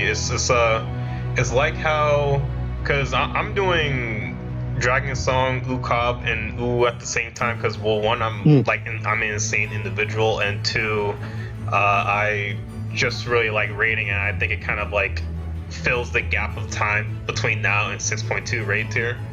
So when it comes to doing all three of those fights, one thing I noticed is that for like something like Uwu and Ukab, I just look at it as, oh, what do I have to do as a healer in the context of this fight? Like, I know the tanks are doing bullshit. I know the DPS is doing bullshit. I don't care about them, though, because I'm the healer, right? I don't care about what they have to do. I don't care about what I have to do. Whereas in this fight, it's like, okay, Thornton Trios, you need to know what to do if you have to place down meteors. You need to know what to do if you have to take a tower, what the tower priority is, or something like Nistidian, right? Where you need to know what to do if you get a 1. You know what to do if you get 2. You need to know what to do if you get 3. And then along with that, it's like, okay, now you need to know where to place your tower, or where you have to look to make sure that the tower, like, you know, spawns correctly if you're like one of the ones, right? You know? One of those things where it's one of those things where it's like, instead of you knowing what you have to do with it in the context of the mechanic, is knowing you have to basically know the whole mechanic. And I think that role, like different roles kind of like populating each other's spaces more so than other fights kind of breeds more teamwork by default, because you have to worry about, like you said, not only just like tank and healer stuff, you also have to remember what DPS are doing and be aware of what they're doing as well. And I think also at the same time, I think like this fight, it's probably the easiest one to be able to transition between roles. Like, I'm not trying to touch healing on this fight, to be honest. Yeah, of course, because that's a whole mitigation, you know, discussion right there. But I think if I wanted to DPS an ultimate, I think I would be more willing to DPS this ultimate as opposed to any other ones, because I already generally know what DPS have to do for their small, like specific stuff. Besides that, everything is pretty much the same I'd be doing on tanks anyway. It's just I have to learn my rotation now. But like everything is still pretty much the same. So I'd be able to translate it to a DPS pretty simple. Yeah. And so another thing is that how in other ultimates there was like kind of a lot of, you know, follow the leadership where you know, everyone's going to the same place. So you didn't need to know what the fuck was going on. You just need to know where the party was and just join them, right? Whereas this is like, it's like, okay, you actually have to know how the mech works. Otherwise, it's not going to be pretty. Yeah, that is another thing too. Even though everyone kind of has to do the same mechanics, it doesn't make you all do it in the same spots. It puts you in different spots, even though it's the same mechanic. So you can't really, like, it's a lot of individual responsibility. It's not like just because we're all doing tethers at this part doesn't mean you're going to the same tether spot that I am. Like, you have to go over there for this thing. So it's like a good example of that is the part with the Dark Knight and Sanctity of the War, where it's like, okay, I got 2, but I'm supposed to be in group 1, so now I'm in group 2 now, and the person who was normally there has to now swap with me and, you know where to go now. So it's like, it's not like, oh, you're always going away from the Dark Knight. Sometimes you're the one that has to be behind the Dark Knight, depending on you know what the situation is like. So it's one of those things where it's like, I would say they're able to get more awareness out of us in terms of like this. I would say this is the first. Well, this fight has done a lot of things for me. The very first thing it's done is made me change my fucking UI like 5 different times. And so it's like I'm like, okay, I'm gonna put the enemy list below my party list. Now I was like, oh wait, what if I put the enemy list just right next to my party list? Because you need to see the cast that they do when you're not targetable, right? And then it's like, okay, now I'm gonna focus target my partner so that I can always see where they are in the context of the mechanic. Yeah, I have to swap with them. Yeah, like, and this is the first fight that's made me do stuff like this. Like, I'm glad you brought up the UI thing, because I almost changed my enemy list as well, because specifically for that first thing before the knockdown tethers in Thornton, like the first one. You know how he does the thing where you have to stack up like right after the cleaves, the proteans. Yeah. Well, depending on how the game, like I guess server ticks or something, his knights can appear above him or below him on the enemy list, which means his cast for that can be sometimes. It can either be higher or lower, and if it's lower, sometimes it's like below my cross hop bar, so it's hard to tell when the cast is actually finishing sometimes. Yo, it's funny you mentioned that, right? Because that thing is what made me change the location of it, because what would happen is that where I put it on my screen, it's above my chat box. So what would happen is that sometimes the Thorin cast would be underlaid under my chat box. And I'm like, yo, why is he doing me dirty right now? Yeah, it literally just depends on I guess how the server ticks and how they want to, like, when they actually spawn in his knights or something. Like, I don't know, but it does that during that, and it does it during like Wrath of the Heavens and stuff too. It's just because there's so many targets that aren't necessarily like targetable, but they're still enemies, so they show up on the list. But like, that it almost made me change my UI. I just dealt with it because I kind of got used to the timing in general. But like, that it almost made me change it early, because I'm like, why the heck is he down there? I can't see the bar. This is the first fight where literally I go into the instance and I always select the other healer as my focus target, just because. Dude, trust me, it makes it so much easier to see if you have to swap with them, man. It's so good to make them your focus target, because it puts like a little like arrow above them at all times, and it's just so good, man. Because without that arrow, it's hard to pick out who they are in the mass of other characters, because everyone's so close together. Yeah. It can definitely be difficult. Oh man, it's just I just love things about this encounter though, like that, right? Because it basically makes it so that no run is basically the same as another run, compared to like if you're doing like Oo or Ukab, where it's like if you're doing Oo, right, you're going from Ifrit to Titan being like, oh, same cleanses, same Ifrit dashes, Titan Gels isn't always the same, but it's kind of the same bullshit, right? And it's like everything, same limit break usage. like each run doesn't really differ that hard from each other compared to something like this. So I guess while the RNG does make it more difficult, it also has the double-edgedness of like making the fight still be interesting and organic too. On top of that. It's just enough RNG to not be like annoying, but like also like really interactive. Yeah, because it's basically set rules, right, to handle everything, which is I kind of like things like that. Where one thing I can say about this fight compared to other fights is that you have to know the concept of the mechanics and the rules around them, as opposed to older fights where you can kind of just memorize where you have to go or what they have to do. There's just so much. There's so much that you have to know. That's why I said, like, for the re-clear thing, that by the time you get to re-clearing, like, you already know what to do in like every situation, because by the time you've gotten to the end, you've had like every different mechanic like 50 times. Yo, it's funny like, you mention that you've seen everything. Because that's literally why I feel like I'm a lot more consistent on phase 2 now than I was like a week ago, because I'm looking at this earthquake like, oh, it spawned right there. Okay, I gotta let it, appear twice before I walk in, or oh, it spawned all the way over there. All right, I gotta let it appear like 3 times before I walk in, or oh, it spawned right in front of me. Okay, I'm gonna just walk into it right when I see him like, swing his hammer down, because that's like the snapshot. Yeah. Like you've seen like there's more variation to this fight, like there's more randomness and stuff, but there's so many wipe opportunities that by the time you see it, you're gonna learn them anyway, because you're just gonna yep. It's like how before I feel like I was very reliant on people telling me the initial safe spots for the knights during stream, and then it got to a point where I know it's a safe spot before they even say it.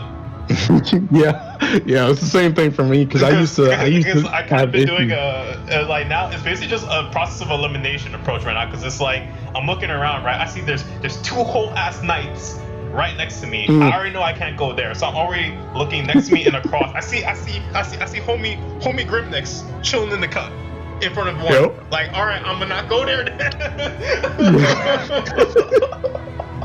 Yep, I'm the same way, because you gotta. For tanks, I used to get confused on which knight to go to pick up my tether, because we made it like pretty standard. Like I always go to like, even though the knights can swap which one's left to right, I always go to the knight that's like looking specifically the same way.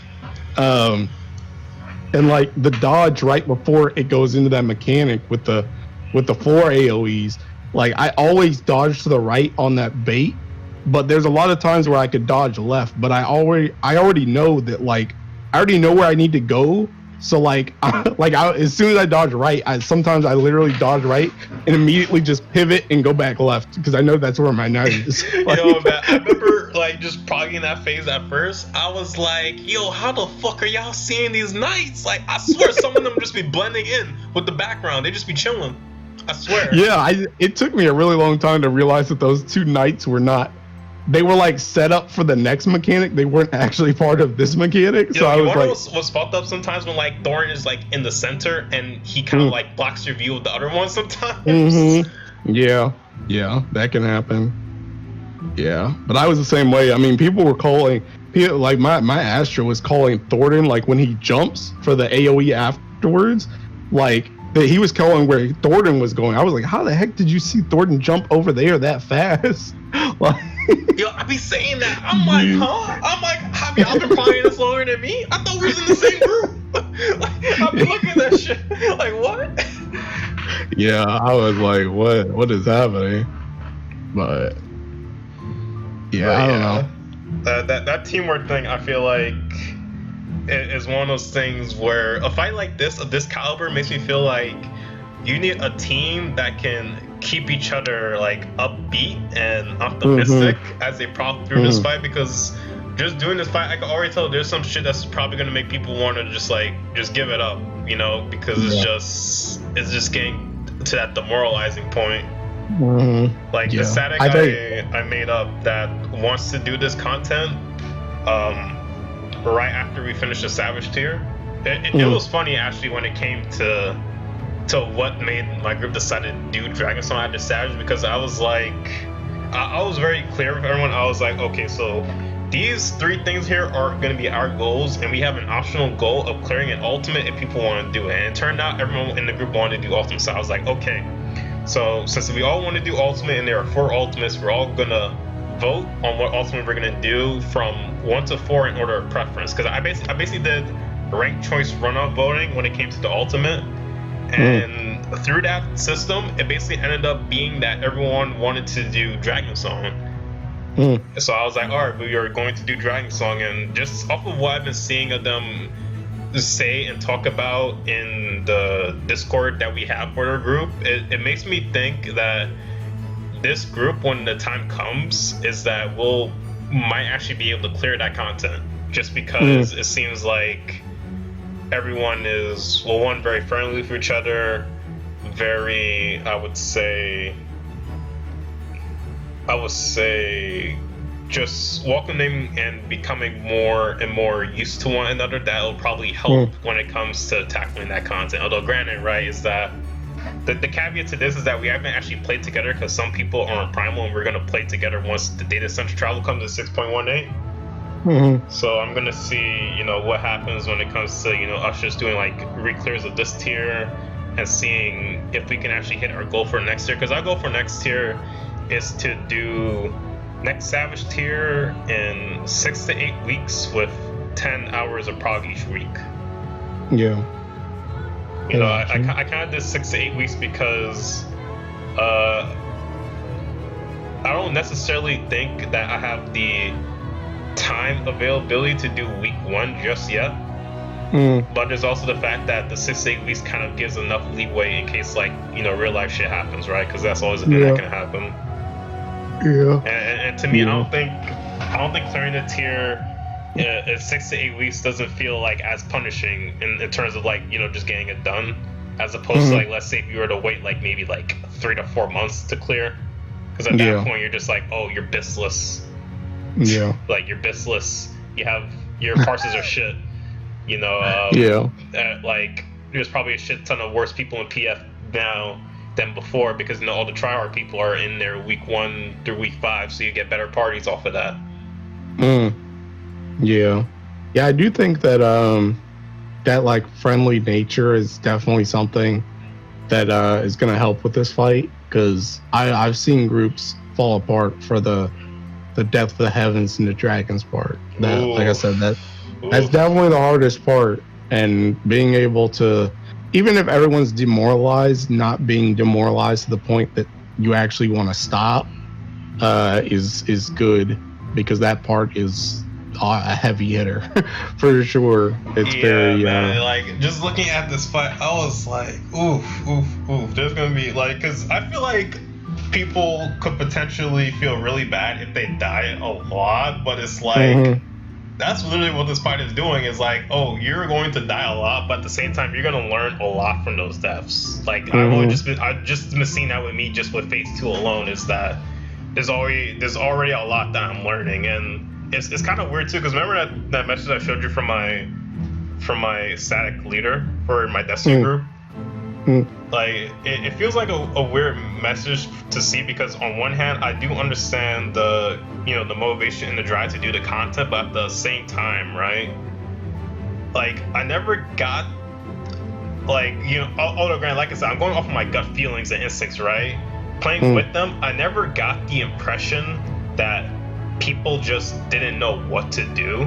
The only impression I got was that it was just the execution and the consistency to execute it is still escaping them, but they will eventually get it. They just need more time, basically. Yeah. And granted, when it comes to that type of stuff, it's like, how much time is needed for someone to get consistent on Mech, because we're all different, Yeah, and that's definitely a big thing, especially in this fight, because it's like we talked about already, a lot of it is very individual based. So even though everyone has to do the same stuff, like some people are gonna figure out stuff faster and figure out little tricks that they can use to work through it faster than others, and some people are just gonna be stuck on it. And I think that's the reason why it can get so demoralizing around that time, because someone can figure it out like a week or two before somebody else, and they're still struggling.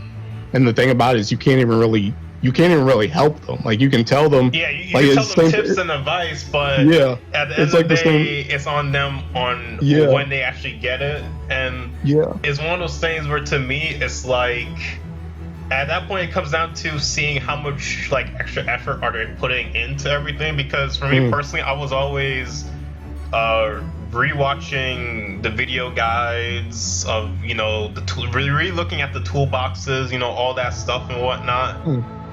And, just looking at the POVs as well. And even though I have, like, all that access to all that information, and while it does help at the end of the day, you still have to practice and execute it. And it's like, I would say a big difference between my Destiny group and the T group is that for the time being spent compared to the progress being made, I feel like the Destiny group is actually making progress. and and that for the T group that I had, I felt that much progress wasn't being made because there were some members in that group that wasn't taking the prog as seriously as others. But in the Desu group, I don't get that impression that people aren't taking it seriously. I just think the content is just that fucking hard, man. Like just straight up, like I think the content is just that fucking hard that it's what I was telling you before about how you can't really get mad at someone for dying because this shit is hard as fuck, right? Like this is the hardest content the game has to offer right now in terms of like raid content. Yeah. Look, granted, this is within reason, right? Because I'm not saying, oh, you're the worst player I've ever seen if you die on Sanctity of the War. I'm saying something like, you know, if you get hit by the Brawl Strain, the Draken Lance, the Protean, then you gotta work that one out, buddy. But everything else is like, all right, let's cut someone some slack here, right? Obviously they're trying, you know. It's not like the mechanic happens and they're just, you know, standing still AFK, right? You know, they're trying to do shit. So I guess it's one of those things where, in terms of like the group dynamic of the fight, you kind of had to hit that sweet spot between if someone is actually trying and, you know, just taking them a lot longer than others to, you know, get the mech down, or if it's one of those things where they're actually just, you know, not putting in the effort needed to get the fight down. Yeah, like I remember like for Wrath of the Heavens, which is supposed to be the easier of Wrath and Death. Like I remember one time I messed that up, and then like some other people messed up, and like at one point someone was like, I don't know why we keep messing up on that. Somebody else was like, well, maybe people are falling asleep because that one's like easier than Death. And I'm sitting over there like, no, I'm not falling asleep. I just like, if you don't position perfectly, then you die. Like, that's what I'm saying, right? It's like that's the same shit I'm saying. Is like, can you really get mad at someone for fucking up something that's like hard, right? It's like, well, I'm not saying it's like, okay, so like it's easier is relative, right? Because you're saying it's easier than the other mech, but that doesn't mean it still isn't, you know, difficult to do, right? Like, like I tweeted out one time, I was like, I'm pretty sure I died to every single mechanic on Wrath at least like 2 or 3 times. I remember that tweet. I loved it. I'm serious. Like I probably died more on Wrath than I did on Death, like legitimately, because I had to make sure, I had to get to the point where I saw the specific spot to stand on Wrath. Because the thing about it too is sometimes like Wrath can be deceiving, because sometimes you can stand like where it's not technically safe, but because someone else was standing somewhere else that wasn't technically safe, you like canceled each other out. So it's like, okay, well, that time, like that's what happened to me with the blue thing and Wrath, like the dive.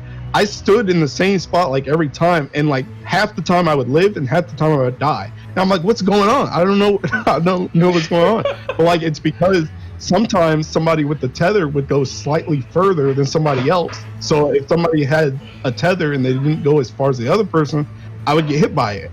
And I'm like, oh, okay. So then I had to figure out, okay, this is just the spot you always go to, and this one's always safe regardless. And that's what I had to learn. So it's like I wasn't falling asleep. I was just, I'm sitting here studying this more than I am Death. I'm saying, it's like, see, I'm happy I'm talking with you, right? Because this is the same shit I'm telling everyone. Like, yo, this fight is hard. Like, look at like, were we not watching the same streams with all the world first people doing this shit? Like, my nigga Arthur was crying after he cleared the fight. Like, that nigga good at this game. He be PFing Optimus for on the daily. Like, he don't give a fuck. He just PF everything. Like, yo, he was crying, like, legitimately. Like, even like I couldn't even imagine doing without shadow play either, because real talk, if anyone like downplays this fight, I'ma literally just say Dogs for Second could not even clear this fight with their paid time off. Come on, son. You know them niggas is Diesel. Yo, son, when they said they couldn't clear it, I'm like, yo, Jesus, yo. I was like, yo, son, I'm gonna be honest with you, man. When they didn't clear it, I'm like, yo, is Hilo gonna be okay? That's literally what I said. Are you gonna be okay, man? I'm like, they couldn't do it before their time off. They were going through it, yeah.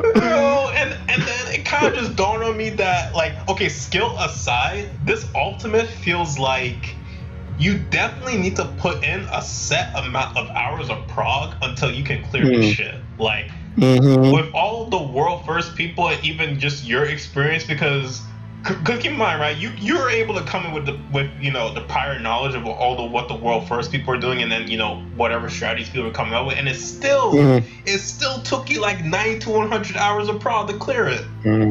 Yeah. This is why I was bringing up hours of prog with like my SAC leader for Desu, because I'm just like, I appreciate how motivated you are to kill this shit before 6.2. But at the rate we're going, even if we, like, let's say we're god gamers, right? We doing shit. We doing everything great.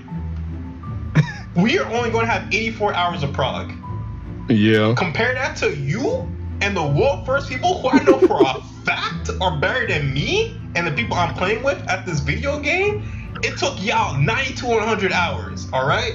I refuse to believe. It took me 130. Wait, what you said? It took me 130. Oh, okay. It took you 130 hours. Son, I refuse to believe I could down this fight in 50 less hours than you, man. Like, I'm not bad at this game, but I know I'm not that nice. I'll say that for a fact. I am not that nice at this game. To kill this shit 50 hours before you and 10 hours before the wolf first group. Like, I just straight up, granted, my leader hasn't messaged me back yet because, they're JP time zone, so they're probably like, sleep or whatever. But when they do, I hope they take that into account and go, you might have a point here. Like, I legit want them to just say, I have a point, because I refuse to believe we're going to kill this shit in 84 hours of prog. That is literally impossible, just off of all the other, just off of this, not like, with the hours we have right now, just 24, I feel like that's about where we're at is basically where any regular group doing this would basically be around after 24 hours of prog. Yeah, I would say you're probably gonna need at least 100 to 110-ish hours, depending on the consistency of group. Because I just feel like this is definitely one of the type of ultimates where it's like your group is only as strong as your weakest player. Yes. Like if someone is stuck on a mechanic, you're not making it past it. Like you're not. Like there's so many mechanics that just require all 8 out of 8 people. All 8 to be up. It's like you like, even if all 7 are perfect on a mechanic, if one person is not good on it, it's gonna hold you back. So it's just like. And then that brings up what I mentioned before, right, about how if it's a matter of that person not trying or the mech is just really difficult, right? And it comes to the team to decide what to do at that point, right? Because keep in mind, this isn't just a problem exclusive to us. It's a problem for everyone, especially for the world first people, because I can imagine that the world first people probably have some people struggling with some stuff, but they've, found out how to, get it down, right? Because I remember when Archers was streaming and he was talking about how he basically got the consistency for phase 2 down, but some people are still struggling with it. So he recognizes that even though he knows how to do it, realistically speaking, he still needs to let them get their pulls in to still get it down so that they can clear it. Exactly. Because it's like, if you just say, oh, no one else is doing this mech, I'm dipping, then it's like, all right, now you have to find a whole new group up to the same prog point you're at. And even if you do that, what happens if you get into a situation where everyone learns the mech before you? Yeah, it was like the opposite for me. It pretty much up until Dragons, I was generally pretty ahead of my group. Like I feel like I pretty much understood everything up till Dragons, like ahead of everybody else, or at least most people in the group. But then once I hit Dragons and Final Phase, mostly because those phases are a lot more tank focused, but that was the time where I was like, okay, I'm gonna need some pulls. I remember on Dragons, I died to Shrieking Hot Wing and Hot Tail while trying to do like the hollowed wings and stuff, like so many times. Like I would go like slightly off, or I'd be too focused on one dragon and then killed by the other.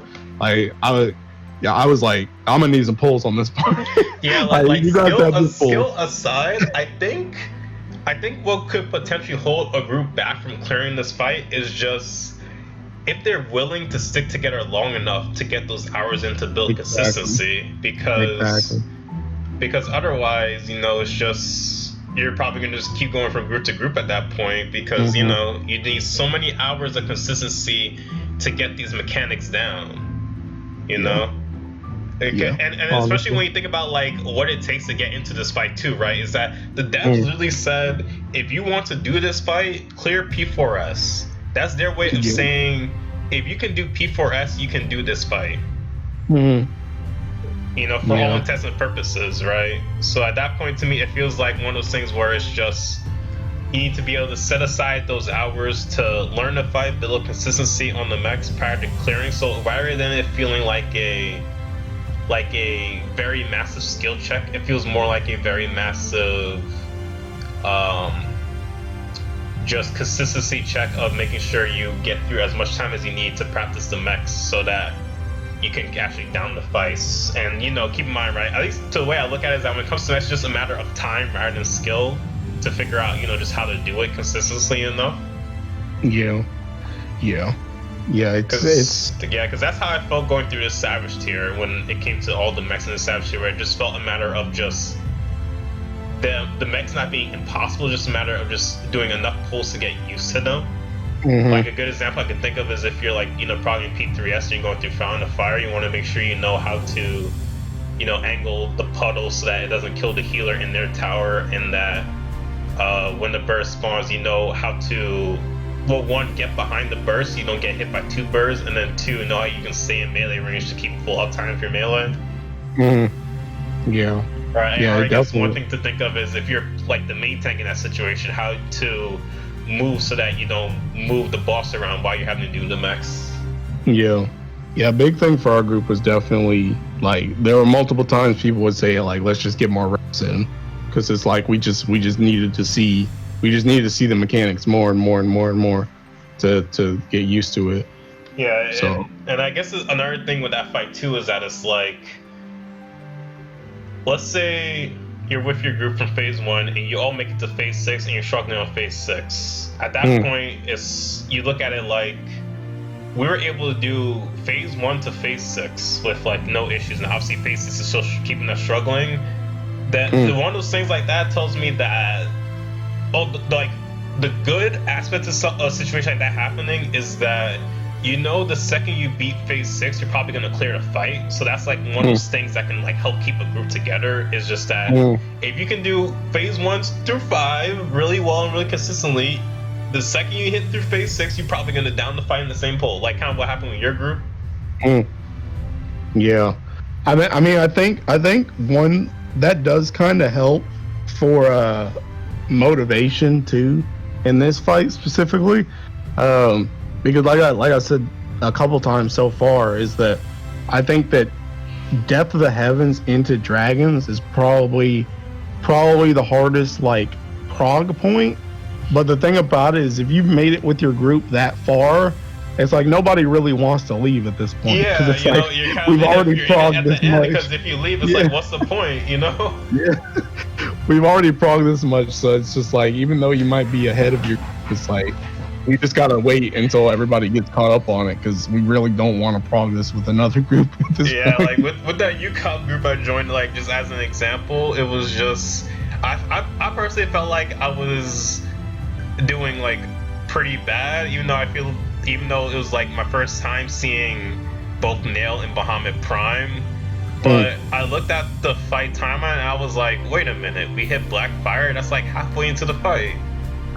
Like I was just like, wait, that's halfway into the fight. You mean to tell me all I gotta do to clear this fight is that I just have to do the Bahamut trios, kill Bahamut, do Az, and then Golden, and then I'm done? I was like, wait a minute, I can do this. I was legit like, wait a minute, I could do this. Let me study this fight harder. Like, if I learn how to do these trio mechs for Bahamut, I'll probably clear it.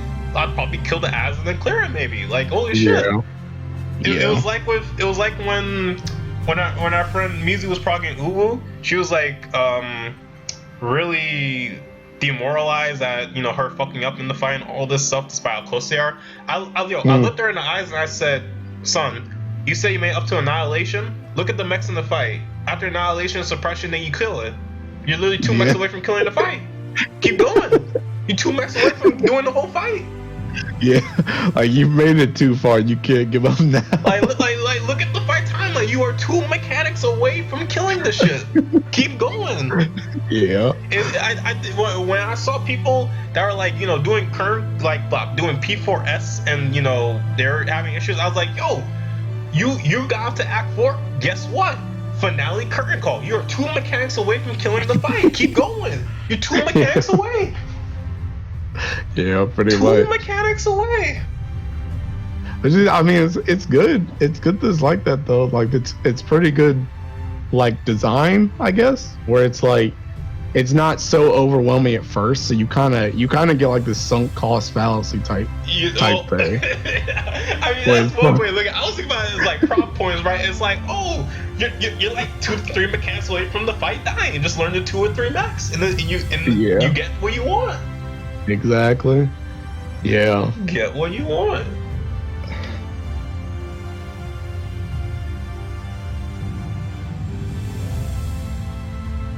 Man, though, this feels like an ultimate boot camp for me right now, man. I'm just like doing ultimates. Like I feel like when that tier, crazy.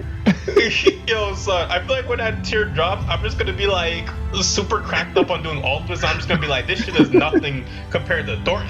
That's just gonna be my litmus test for every mechanic, man. Is this Dort in meteors? Nope. Okay, it's okay. It's easy. This shit's easy. If someone ever calls me out like, this mechanic is not easy, Sean, this shit is so hard, I'm be like, this is hard? Yo, let me take you to Dragonsong. I'm gonna just say that. I'm gonna say, yo, come to phase 2 with me. Come see what these meteors do real quick. That's exactly how it was. Do real quick. That's exactly how it was after T. Like the tier after T, I was like, man, this is hard. But this ain't as hard as T was. So I can do it. Like, I'll be alright. Yo, if someone goes, nah, this mech is hard, you're like, this mech is hard. Alright, come into T with me. Let me see how you do with Ordained Stillness. Nah, don't even mention BJCC and Nisi. Don't even mention all that. Just say Ordained Stillness. Can you do Ordained Stillness? Yeah. I'm just like, man, these AoEs are kind of strict. You don't have much space. But it's not as strict as it was in T. That's like always how I think about stuff. That's how I thought about like that whole tier right after I beat T. It almost makes me wish I did ultimate for a curtain call and P4S just so I could be like, wait, this shit is nothing. What the fuck compared to this shit? Like I'm telling you, man, if someone ever goes, this mech is hard, I won't be like, oh, this is hard? Alright, let me come to Dragonsong. Come to Dragonsong real fast. Just give me an hour of your time. Come see this Dragonsong. Watch when the Ray Y kills you. You're gonna wonder why the Ray Y killed you. Oh, actually, now that you bring it up with the raid wides, one thing to note too, I feel like the negation check in this fight is much more strict than a lot of other fights. Son, doing this fight in Party Finder, I will see a healer not heal in phase 1. I'm like, are you on crack, dog? Like, son, the whole party is at 75%. You may expected me to be the only one to press heals? I'm looking at this nigga like, what the fuck are you doing? Like, it was an Astro, man. You wanna know all this dude had to do? All he had to do was press Helio, son. Alright, so you know in phase 1 when the paladin becomes untargetable and does the knockback Ray Wide, right? He did that shit, that killed half the party on the Ray Wide alone. Just the Ray Wide dude. Not even the mech, just the Ray Wide killed half the party. I'm like, it's almost like you probably should have healed everyone before you did that. Yeah, there are a lot of instances in this game outside of Dragonsong where, like, Reprisal, for example, is like, it's more of a suggestion than a mandatory thing. Where it's like, I agree. Yeah, like you reprisal something or you don't reprisal something, and it's like everybody gets like to 1 HP, and it's like, whoa, that was spooky. The Dragonsong is like, you don't reprisal, you're peeking dead. Like, you're dead. Like, you need to hit that reprisal. I just hate seeing some shit like that because, like, I get that, he was just supposed to do damage, obviously, right? But that's like within reason, especially in Ultimate. Like, buddy, the party is literally going to die from this Ray Wide if they are not 100%, and this ASC is just pressing Malefic. I'm like, buddy, what are you doing? What are you doing? Like, you can't, like, literally just ignore one GCD to press, like, Helios or some shit. Anything. Just one GCD of your time is all it takes to stop the party from dying. He just Maleficing. I'm like, okay. Yeah. Yo, so I think the craziest thing to me was when I was playing for a white mage in PF, and compared to when I was playing with my white mage in my group, right, there's this part in phase 2 where I was like, why is everyone at 50% HP right here? We are normally topped off when I play with my white mage in Desu. I'm like, yo, let me tell me that this white mage is not healing. Like, just like they made the class actually want to heal after they changed it in 6.11, and people still want to heal with that shit. I don't get it. I just don't get it. Like, it's not even. It's literally a GCD is all it takes. That's just one GCD. Just cast the Medica 2 or do the Lilius Rapture shit. Nah, he don't want to do none of that. He just wants to see the party at 50%, as if this heal over time is gonna be enough. Like, but he doing that right before Sanctity of the War 2. The shit does all that damage too. right before that too. I'm like, nah, let me hit these emergency tactics Sakura before you get the party kill. Yeah. So that should be making me tight. I'd be looking at this shit like, in Dragonsong, that ass, you doing this? Like, oh, that's just how I'm like in Dragonsong, you are really playing like this. On some crazy shit. Yeah, this fight is not it's not a very, it doesn't encourage you to be greedy if you want to beat it. Yeah, there's a DPS check, sure, but we're healers. Chill. We ain't that cracked. We are not that cracked. If we not getting the damage check, ask the DPS what they're doing. When I was doing that, I'm like, in my head, I'm like, I know y'all don't want to make me pull out my calculator and see what these damage numbers are looking like off my battle log. I know y'all don't make me want to do that right now. With how we're not being that, like, you do a deathless run and you see you don't hit that phase 1 enrage, you're like, don't make me pull out my calculator, please. I came into this party under the expectation there was going to be meteor prog. I did not come into this party with the expectation that we was not even be able to beat phase 1 enrage without anyone dying. And believe you me, as much as I would love to just say fuck it and press Boreal, I know when I have to press Sakura in this fight and for phase 1, because I know if I don't press that shit, people are just gonna die from a Ray White. Yeah. Like, straight up.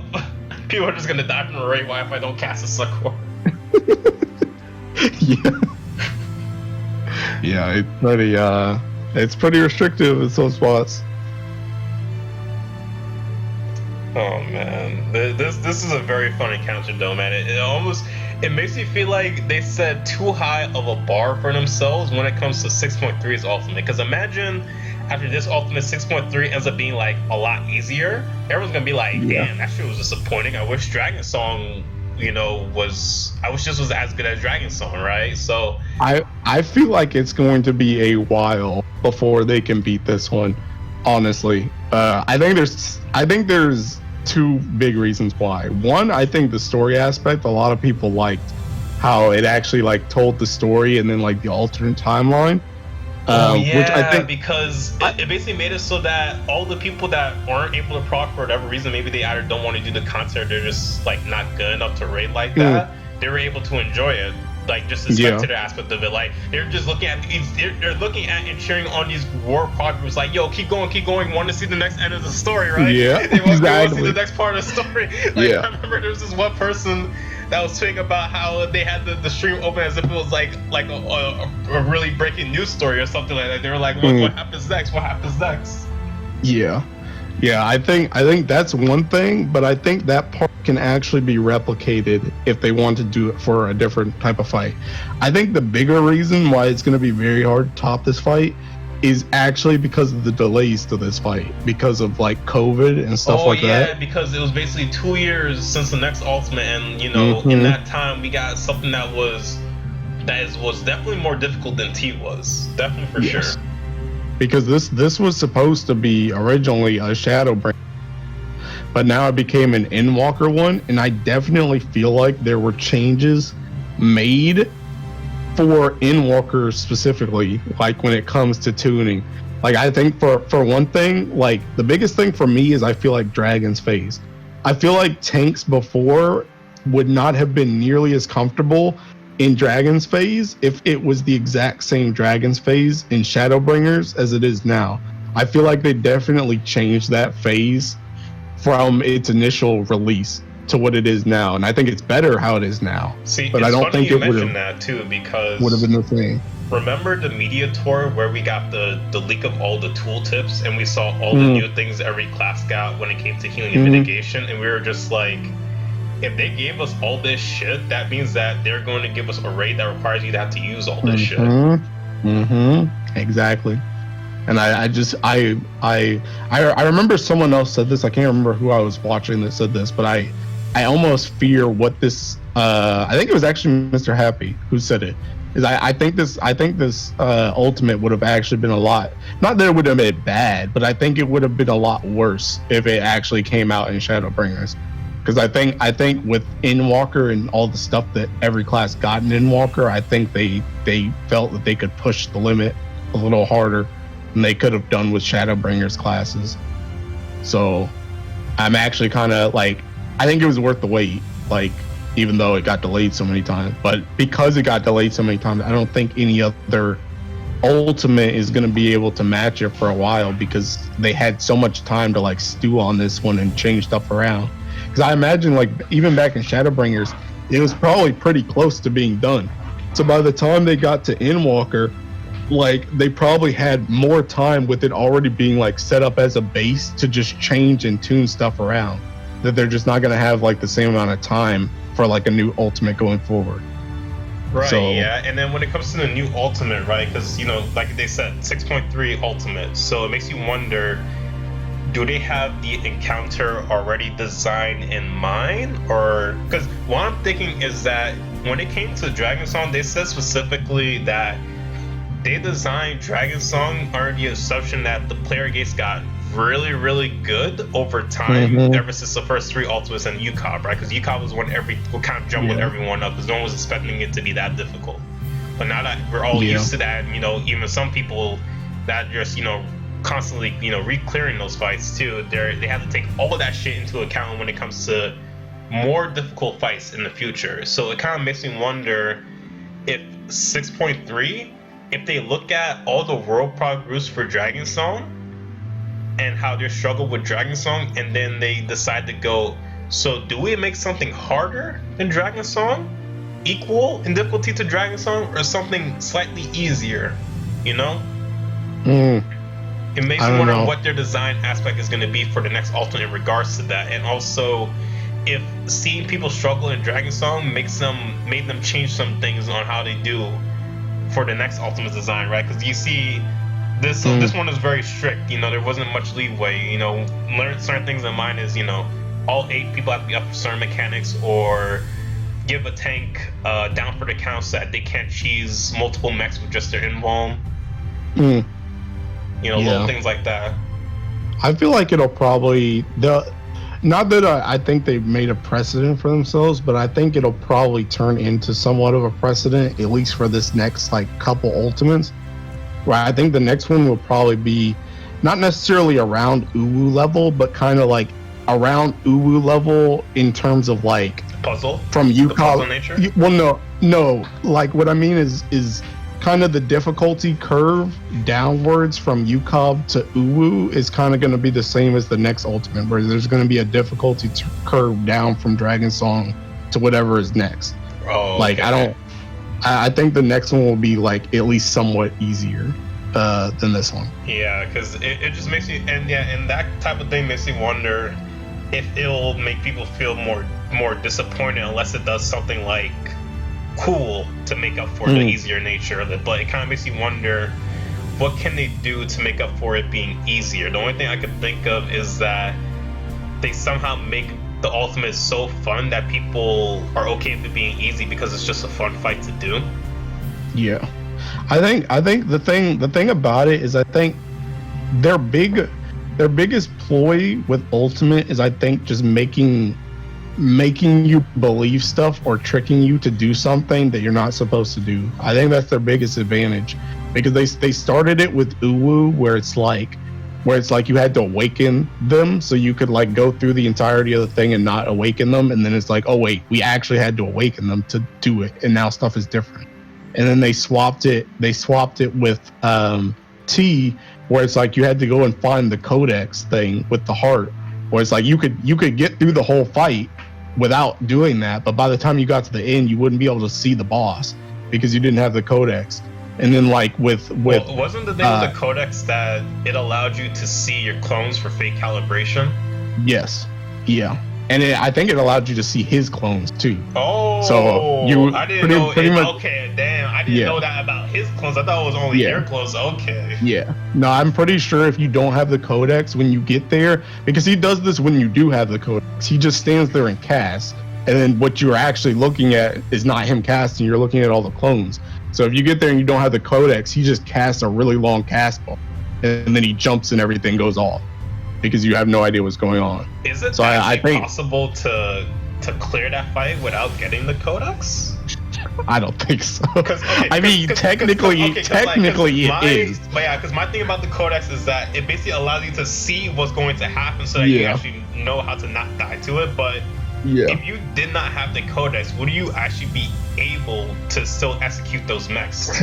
Technically you can, but the amount of luck is pretty much impossible. It's pretty much impossible because you wouldn't even know who has deformation. You wouldn't even know who has deformation because you wouldn't know who clone has deformation. For the donut, so you would have to get there and then hopefully just throw somebody out and hope they had the deformation.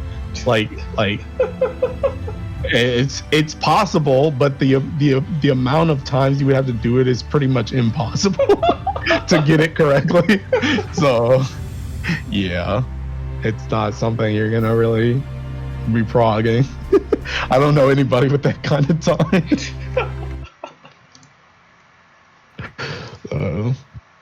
But yeah, I think I don't think the next one will be as hard as this one. I think it'll also be hard. I think it'll also be challenging. I just don't think I think they'll probably get even more tricky with the next one. Because even this one, like Dragonsong had the trick with Hausherfont, but people from Jump Street, like before the door boss, were already having like speculations on how to save Hausherfont. Oh yeah, of course, right? Because that was one of the main draws of this fight, was how much it combined narrative with the gameplay. Like immediately at the very beginning, and how it was going, Dragonsong's Reprise. Well, even before the fact that, how in phase 1 people noticed that Harkafant was targetable, everyone was like, oh, he's targetable. I wonder why they did something like this. Yeah, I think in the next one they'll probably lean more in the uwu vein, where they try not only in difficulty but like also just in trying to make you trying to fool you into what you actually need to do, like making it so that you can progress a really far away and then it's like, no, you were actually doing it wrong the whole time or something like that. Yeah, it kind of makes you wonder how they must feel, because I bet you that the person that designs those fights must be watching those streams just to see people struggle. They're just smiling like, yeah, well, are y'all gonna figure it out? Are y'all gonna figure out? Like, that's what I would do if I designed these fights, man. I would be popping up my chair, get some popcorn, be like, yo, let me see this group struggle. Yeah, I think they said that during one Ultimate. I can't remember when it was. It may have been just UCOP.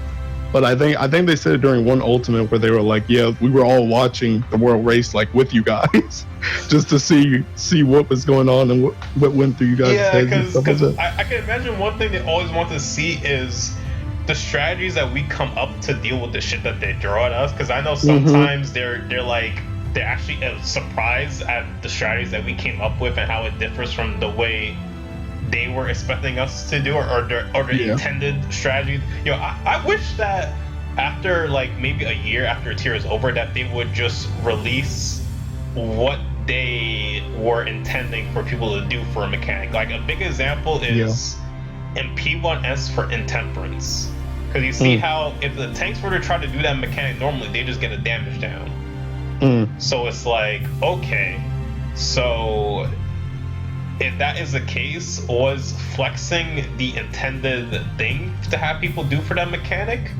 Or was there something else they want us to do as the intended way of doing it?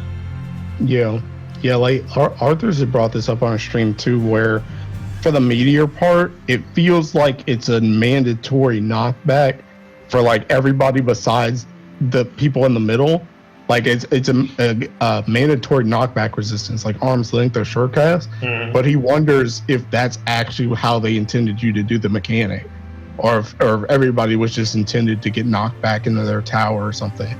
Because like he was bringing up that like most of the time in the game, like arm's length is kind of like, it's like great if you do it, but it's not like mandatory that you have to arm's length at this point.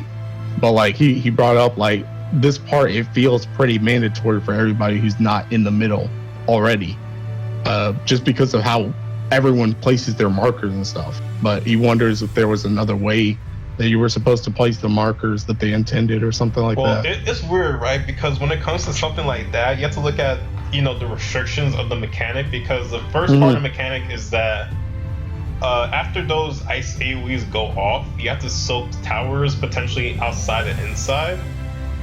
So when it comes to that, if you try to take those ice AoEs on the outside, they could potentially cover up a tower, and you would not be able to soak the tower without dying to the ice. Yeah. But yeah. I want to say that there probably is a way. Oh yeah, and then also at the start of the mechanic, they have the whole outside ring. Like you can't walk in there because the AoE is in there as well. So I feel like the ice is basically set in stone at that point. But after that, it's like. Well, here's one thing. What if some people could walk their ice out further so that it's all the way like half of the ice AoE is in the wall, and then when you run around for meteors, you run some of the meteors like on the outside, and then you kind of curve in around the ice. What if you could do that? I don't think you'll be able to do that because of that AoE ring around the arena. Oh yeah, I guess you're right. Yeah, that's what I'm saying. It's like it's so restrictive on where you could put the ice already. Yeah. The ice restriction and the tower restriction is what makes me believe that it would be impossible to have everyone get into the middle and then, you know, ride a knockback to their towers. Kind of like in UCOP, we have to do that for, I think, Heaven's Fall, I think. Yeah. Maybe, yeah. Yeah, but it's definitely one of those things that just, you know, I just wish they would just show what their intended solution was. So I know another thing that threw them for a loop was when Turn 9 Nail first came out and they saw people doing that Mario Kart shit with the meteors. They said they were not expecting people to do that shit. They saw shit, they said, what the fuck is that shit? Like, legitimately. Yeah. But I guess it's kind of funny because you can kind of see that, like, kind of probably came back to influence them in this fight, right? Because we're kind of doing the same shit, except it's just two people rather than the full full party doing it. Yeah. Oh man, but this is definitely an encounter, man. Like, as difficult as it is, I really do enjoy doing and progging it. Like, it's just it's a very satisfying fight. Yeah, agreed. I liked it. Granted, as I always tell everyone, I have a Thornton bias, so it was even better for me. But I genuinely just do think it was more fun a lot of the times to and I'm like more willing to go back into it than I was with the other Ultimates. Yeah, because it's like I said before, right? Every run of it is basically different. It's not really the same. Yeah.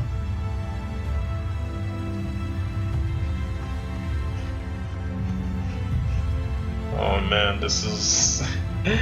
I just love talking about this fight, man. I swear, I could talk about this fight with you forever. Not even just on the max, just off of just the sheer experience of what it was like to do a type of content where it doesn't feel like they were holding back in terms of the difficulty. Yeah, they definitely tried to push this one. You can tell. Yeah, they literally said, "Yo, fuck the pugs." That's what they said with this fight. They said, "Fuck the pugs." You see the pug? You want a pug? Go do ooh. You want a pug? Go do UCOB. They said, "You want a pug this? Yeah. Try it." Yo, son, I saw a party up earlier in the day. It was a party that was doing Dragonsong reclears in PF. I'm like, have fun with that. I looked at it, I said, have fun with that. Because you want to know what's going to happen when you get a group of people that re-clear it? Everyone's going to go into Discord and be like, okay, so what strategy are we using? Oh, we're using Daylight. I didn't do Daylight. I used this strategy. Or it's going to be, it's going to be all this strategy discussion where someone's going to say, oh, you're doing a strategy I didn't use. I ain't doing this re-clear though. Like...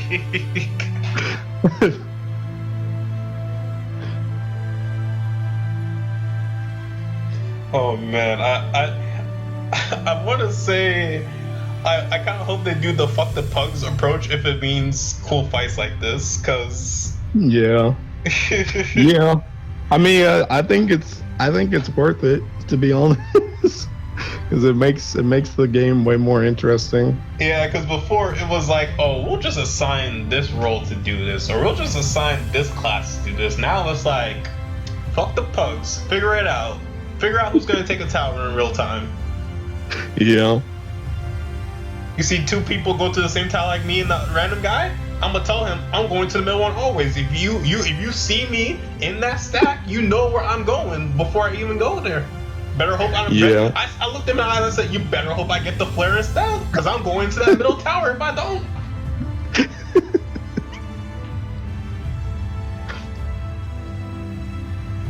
I'm taking that tower.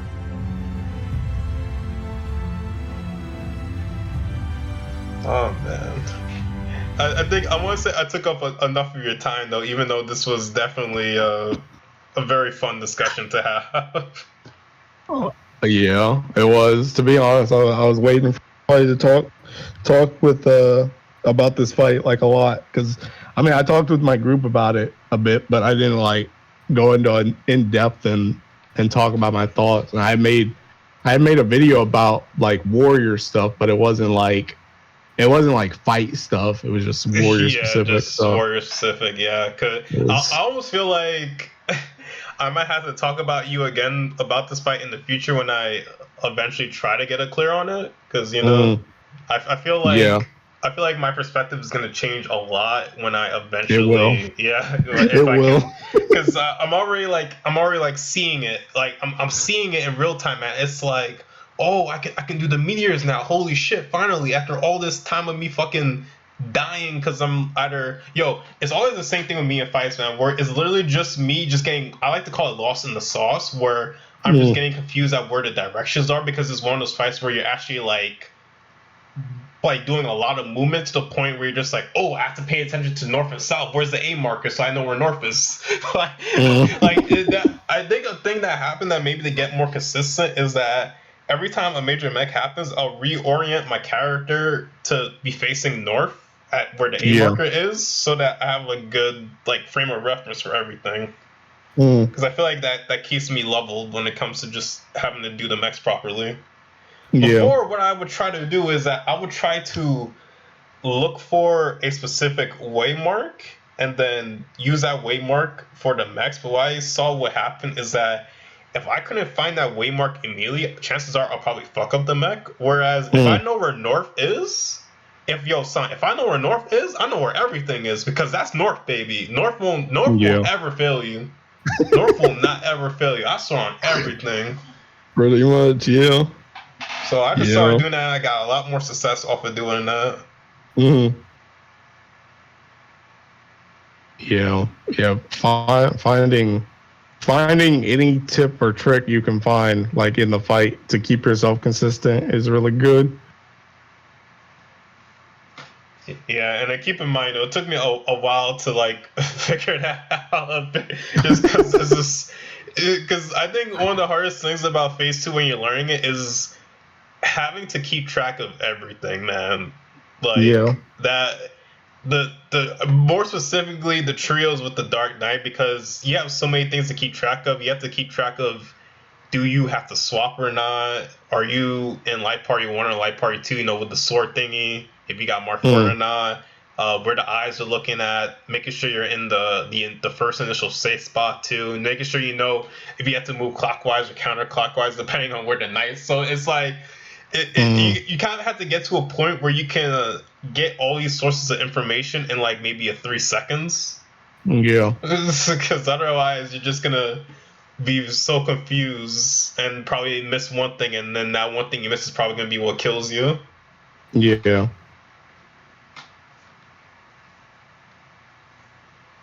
But yeah, man, it was definitely fun talking with you about this encounter. Hopefully, we got more things in the future to both discuss and talk about as they, put out more fights and as we get, closer and closer to 6.2, because they told us 6.2 was coming in August, so we are roughly 2 months away from the new tier. Yeah. Yeah. I don't know what to expect, to be honest. Yeah, difficulty wise is kind of gonna be weird if the difficulty like noticeably goes up in the next tier, or if it's very, I would say, similar to this tier where half the tier is relatively easy or simple to pug, and then the other half is pretty steep as far as pugs go. Yeah. Yeah, I don't know. We'll just have to see, to be honest. Yeah, the future is looking bright for this game after Dragonsong, man. It really is. 100%. 100%. There's a whole new level.